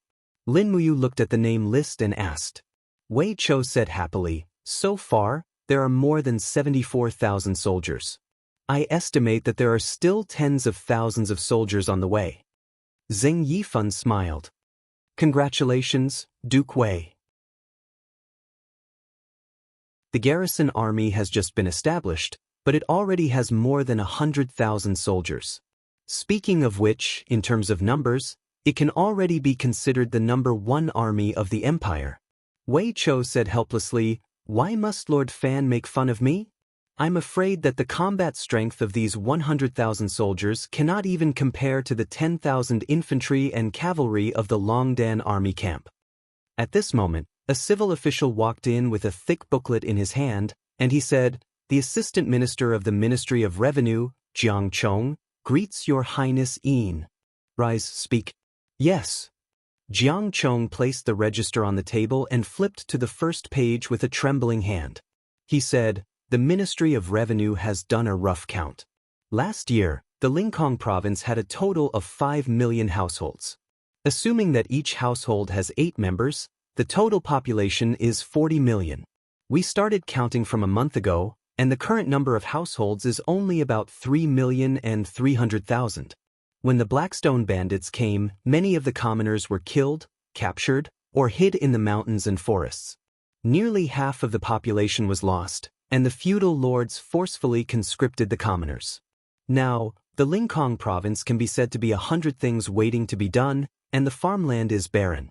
Your Highness, please rule the country with benevolence and pardon the taxes of the Lincoln province for 3 years." Qin Yin was surprised, and she lightly touched Tang Xiaoxi's hand, asking for help. After all, Qin Yin had been away from the Shattered Cauldron realm for too long, and there were many things that she didn't understand, so she couldn't make a rash decision. Tang Xiaoxi stood up and said, "Her Highness the Empress has decreed that all the commoners in the Lincoln province will be exempted from taxes for 1 year, and the rewards for reclaiming land will be increased. For every mu of land reclaimed, the reward will be 5 silver kin coins, and the reward will be given by the local officials. The Ministry of Personnel is also ordered to investigate corruption, and anyone who embezzles or hides official funds will be beheaded if the amount exceeds 10,000 gold kin coins, exiled if the amount exceeds 2,000 gold kin coins, dismissed if the amount exceeds 500 gold kin coins, and whipped 100 times if the amount exceeds 500 gold kin coins. Ministry of Personnel, record down all my words and immediately issue the decree, and execute it immediately. Yes, Princess Shi. Tang Xiaoxi lowered her head and whispered into Qin Yin's ear, is this appropriate? Qin Yin also nodded and smiled. That's exactly what I wanted. Another 2 days later, the last remnants of the Pale Flame Army and Sea Mountain Army also plundered the fishermen's boats and escaped to the East Sea. Whisker Port was a piece of barren land, and the Empire's navy was almost completely wiped out. They were powerless to chase after them and could only let them escape. Within these 2 days, just as everyone expected, the garrison of the Lincoln province had already expanded to 100,000 people. However, Wei Chou was deeply worried. These 100,000 people were formed by more than 70 feudal vassals, and there were also many contradictions between the various battalions. The people from the east of the river looked down on the people from the west of the river, and the people from the north of the mountain looked down on the people from the south of the mountain. It was simply a fantasy for them to have the same combat power as the Longdan army camp.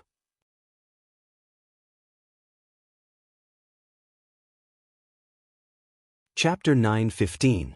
In the Eastern Sea, waters splashed violently. Although there was almost no wind, waves at least 2 meters high rose from the surface of the sea and crashed continuously against the Blackstone Empire's warships. As for the fishermen's boats, they were bobbing up and down in the water like withered leaves, ready to capsize at any moment. It was an extremely frightening scene. There were a total of 400 large warships, but they were carrying less than half of their full capacity. This also meant that the Blackstone Empire's expeditionary army had less than 60,000 soldiers. On the dragon-headed warship, a group of warriors in blood-stained armor sat dejectedly, their faces full of confusion. We have failed the Emperor's grace. At one end of the deck, a general wearing a commander's insignia was ashen. His arm was crisscrossed with sword wounds, and he suddenly drew his sword and slashed it across his neck. Don't, Lord Commander. A deputy hurriedly pressed down on his arm and said tearfully, we're soldiers. Victory and defeat are commonplace. You're the highest commander of the 3 armies. How can you commit suicide? All the generals were overwhelmed with shock and hurriedly knelt down. That's right, Commander Lu Yen. You're the highest-ranked commander of the 3 armies. You definitely can't abandon us. Lu Yen was the commander of the Seagull Legion and held the same rank as Fu Yu. It was just that the Seagull Legion's strength was inferior to the Ashen Flame armies, so it was often looked down upon. But now, the expeditionary army had failed at the last moment. Fu Yu, Han Shu, and even the martial god Bailey Qin had died in battle on Great Qin's soil. Once Lu Yen returned from this trip, he would definitely be sent to the military law office and punished as a loser. Emperor Shi Yuan's temperament was violent and cruel. He probably wouldn't allow Lu Yen to continue living. After all, he wasn't the cream of the crop in terms of command and strength. On the side, the young scholar said, Commander Lu Yen, if you die, we'll be a group of dragons without a leader. Please continue to lead us for the sake of the Empire and so many soldiers. This scholar was Bailey Yen, Bailey Qin's descendant. What else could Lu Yen say if even Bailey Yen had said that? The marshal died in battle. Does Mr. Yen not blame me? Lu Yen asked with bloodshot eyes. Bailey Yen shook his head. The ancestor died in battle because the opponent was too strong. Now it has been confirmed that Xin is the Empress Qin Yin who has disappeared for many years in the Qin Empire. The Western Heaven Realm made a very outrageous move and sent the strongest enemy here. The fault lies in the Divine Realm, not us. Please don't blame yourself. What should we do now? Lu Yen asked weakly. Bailey Yen was a counselor of the 3 armies. But in the face of the many wonderful strategies of the famous generals of the Qin Empire, Bailey Yan's confidence had been shattered half a month ago. How could he have any ideas? Just then, the roar of a giant dragon came from the distant sky. Everyone immediately became solemn, and the fallen soldiers all raised their weapons in a defensive posture. The clouds dispersed, and a giant dragon appeared in front of them. It slowly descended. When Lu Yen saw the bear-shaped battle flag on the neck of the giant dragon, he breathed a sigh of relief and walked forward. Commander Lu Yen of the Sea and Mountain Army is here. The giant dragon landed on the deck with a loud bang. The dragon knight on the dragon's back lifted his helmet, revealing a handsome face. So it's Commander Lu Yan's ship. That's great. But it's Lord Fu Yun? Lu Yen was shocked. Fu Yun smiled slightly. His Majesty just received news of the expeditionary army, so he sent me with 20 dragon knights to assist in the battle. I heard the expeditionary army suffered a crushing defeat? Marshal Bailey Qin died in battle, and even your brother, Commander Fu Yu, I got it. Fu Yun's face was a little pale. His body swayed slightly on the dragon's back, but he immediately regained his composure. He held the dragon sword in one hand and reached into his bosom with the other, pulling out an edict. His Majesty's edict, Commander Lu Yen, please receive the edict. Your subject accepts the edict. Immediately order Lu Yen not to return to the army. Lead the rest of the troops to the wilderness south of the Lincoln province and continue to expand the territory for the empire. If you don't reclaim the land of Lingnan, you are not to return. Lu Yen was slightly stunned. Our army only has 50,000 to 60,000 soldiers left. How can we fight against Lin Muyu's army of more than 100,000 soldiers? His Majesty is sending us to our deaths. How can that be? Fu Yun said faintly. His Majesty has sent me to assist you. Besides, the Tianji Empire's army of 300,000 is currently attacking the steel wall at Lingbei. If nothing goes wrong, Lin Muyu and Qin Yin's army will soon leave Lingbei and head towards the steel wall to participate in the battle. When that time comes, won't it be a great opportunity for us to take back Lincoln province? But our troops are still. Please do not question His Majesty's decision. Fu Yun laughed. His Majesty has already issued a royal decree, calling for the various mercenary groups within the Empire's borders to participate in the war, entering the Sky Province to seize cities and plunder land. At this moment, there are at least 1,000 warships behind me, and none of these mercenary leaders are people to be trifled with. Commander should also know that. But if we let these mercenaries seize the city, they will definitely establish themselves as kings. It will not help us at all. Commander, you don't understand. The purpose of the mercenaries is only to deplete the strength of the Qin army. Our real goal should be more long-term, such as the Qin family's capital, Lanyan City. Ah! Lu Yen was startled and nodded slightly. I understand. Then what are you waiting for? All right. Lu Yen stood up straight and said with a loud voice, immediately send the order, turn the ship around and head for the coast 200 miles south of the Lincoln province to find a way out. Further south of the southern border of the Lincoln province, 100 miles of dense forest covered the area. There were tigers, pythons, poisonous insects and so on in the forest. It was difficult for ordinary people to reach. It was also because of the existence of this natural barrier that the Empire's territory did not continue to expand further south. But there were still human beings in the south, the Southern Wasteland tribe. In the eyes of the people of the Empire, the Southern Wasteland tribe was also known as the Southern Barbarians. They were a group of completely uncivilized races. They did not even know how to plant crops. They did not even know how to start a fire. They still lived a life of eating raw meat and drinking blood. But at this time, in the Southern Wasteland tribe, there was smoke rising from the chimneys. Tens of miles of plains were filled with smoke. The Southern Barbarians, who were dressed in animal skins, were full of smiles. They had already tasted the wonderful taste brought by the fire. Cooked meat must be much more delicious than raw meat. Elder Lu! Elder Lu! The clansmen surrounded the bonfire and danced an ancient totem dance. The chiefs of more than a dozen large tribes of the Southern Wasteland tribe gathered here. Their faces were full of joy. They shouted, Elder Lu, to an old man in the middle. In their language, this meant Holy Lord. The old man was wearing a king's robe. His face was full of smiles. He stroked his beard and smiled without saying a word. He was none other than the commander-in-chief of the Iha country, Qin Yi. And at this time, Qin Yi seemed to have integrated with the life of the southern wasteland tribe. Behind Qin Yi, a group of subordinates of the Iha country were full of smiles. Only Qin Huan was muttering to himself without saying a word. He was holding a clumsily made wine cup in his hand. He looked sullen. A general walked over and said with a smile, "Your Highness, everyone is celebrating this grand ceremony. Why are you sullen alone?" Qin Huan sneered. He looked at a group of naked southern barbarian girls who were dancing in the distance and said, "We brought fire and seeds to these barbarians. We taught them how to farm, but they still yearn for peace. They want to live here quietly. They are still unwilling to agree to send troops to help us. They are really a group of ungrateful dogs." Shuh. The general hurriedly made a shushing gesture and said, "Don't let their prophet who knows the language of the Central Plains hear you. This matter needs to be discussed at length. After all, we have just arrived.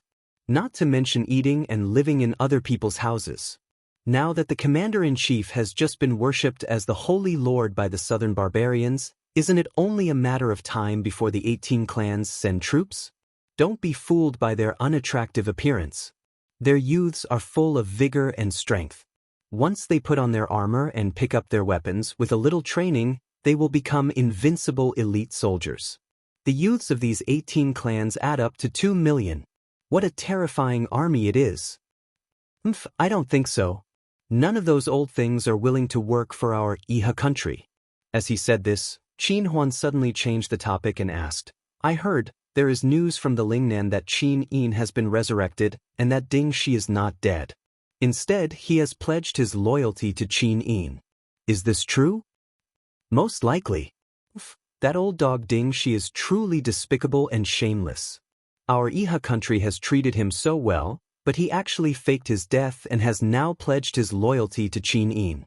What a shameless bastard. To think that Imperial Father even planned to build the Lingnan Loyalty Monument and carve his name in the first place." The general was stunned and said, "I think Commander Ding must have his own difficulties? Don't call him Commander Ding, he is not worthy. Yes, this subordinate knows his mistake." Just as the celebration was going on, a Warhawk scout suddenly descended from the sky in the distance. He looked like he was on the verge of collapse, and his face was full of panic. He scrambled into the crowd and said, "Commander-in-Chief, something bad has happened. Commander-in-Chief, something bad has happened." "What's going on?" Qin Yi turned around and asked. The scout hurriedly knelt down and said, "Many warships have appeared on the southern coast. They are the warships of the Blackstone Empire. There are flags of the Ashen Flame Army and the Sea Mountain Army. The total number of soldiers seems to be at least 50,000, and there is also a Dragon Knight Legion following them. They are less than 50 kilometers away from us." "What, 50 kilometers?" Qin Yi suddenly stood up and sneered, "It seems like they are coming for us. However, a mere 50,000 soldiers want to contend against the 150,000 soldiers of our Iha nation? Who will go and fight?" The generals all kept quiet out of fear, and no one said anything. Even Ding Shi and Long Lin had been defeated, so who would have the confidence to defeat the Blackstone Empire's army? Even if it was a ratio of 3 to 1, no one had the confidence to do so. Finally, Qin Huan stood up from the crowd and cupped his fists, saying, "Imperial Father, since no one is willing to go, this child is willing to lead the army." Qin Yi frowned and couldn't help but feel a wave of sorrow in his heart. With Ding Shi and Long Lin dead, the Iha nation actually didn't have any more useful generals. The few remaining generals hadn't fought in any major battles and weren't useful at all. It seemed like only this son of his had experienced a true war, but no one knew a son better than a father.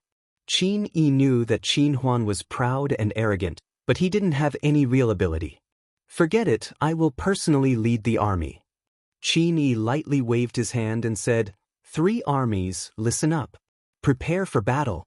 We will fight against the Blackstone Empire's army on Zilu Plains." Elder Lu. Elder Lu. Behind him, the clansmen of the southern desolate tribe all praised him, but Qin Yi couldn't say anything. You're tuning in to the Wang Lin's Journey YouTube channel. Don't forget to subscribe and join us on this journey to catch the most captivating stories.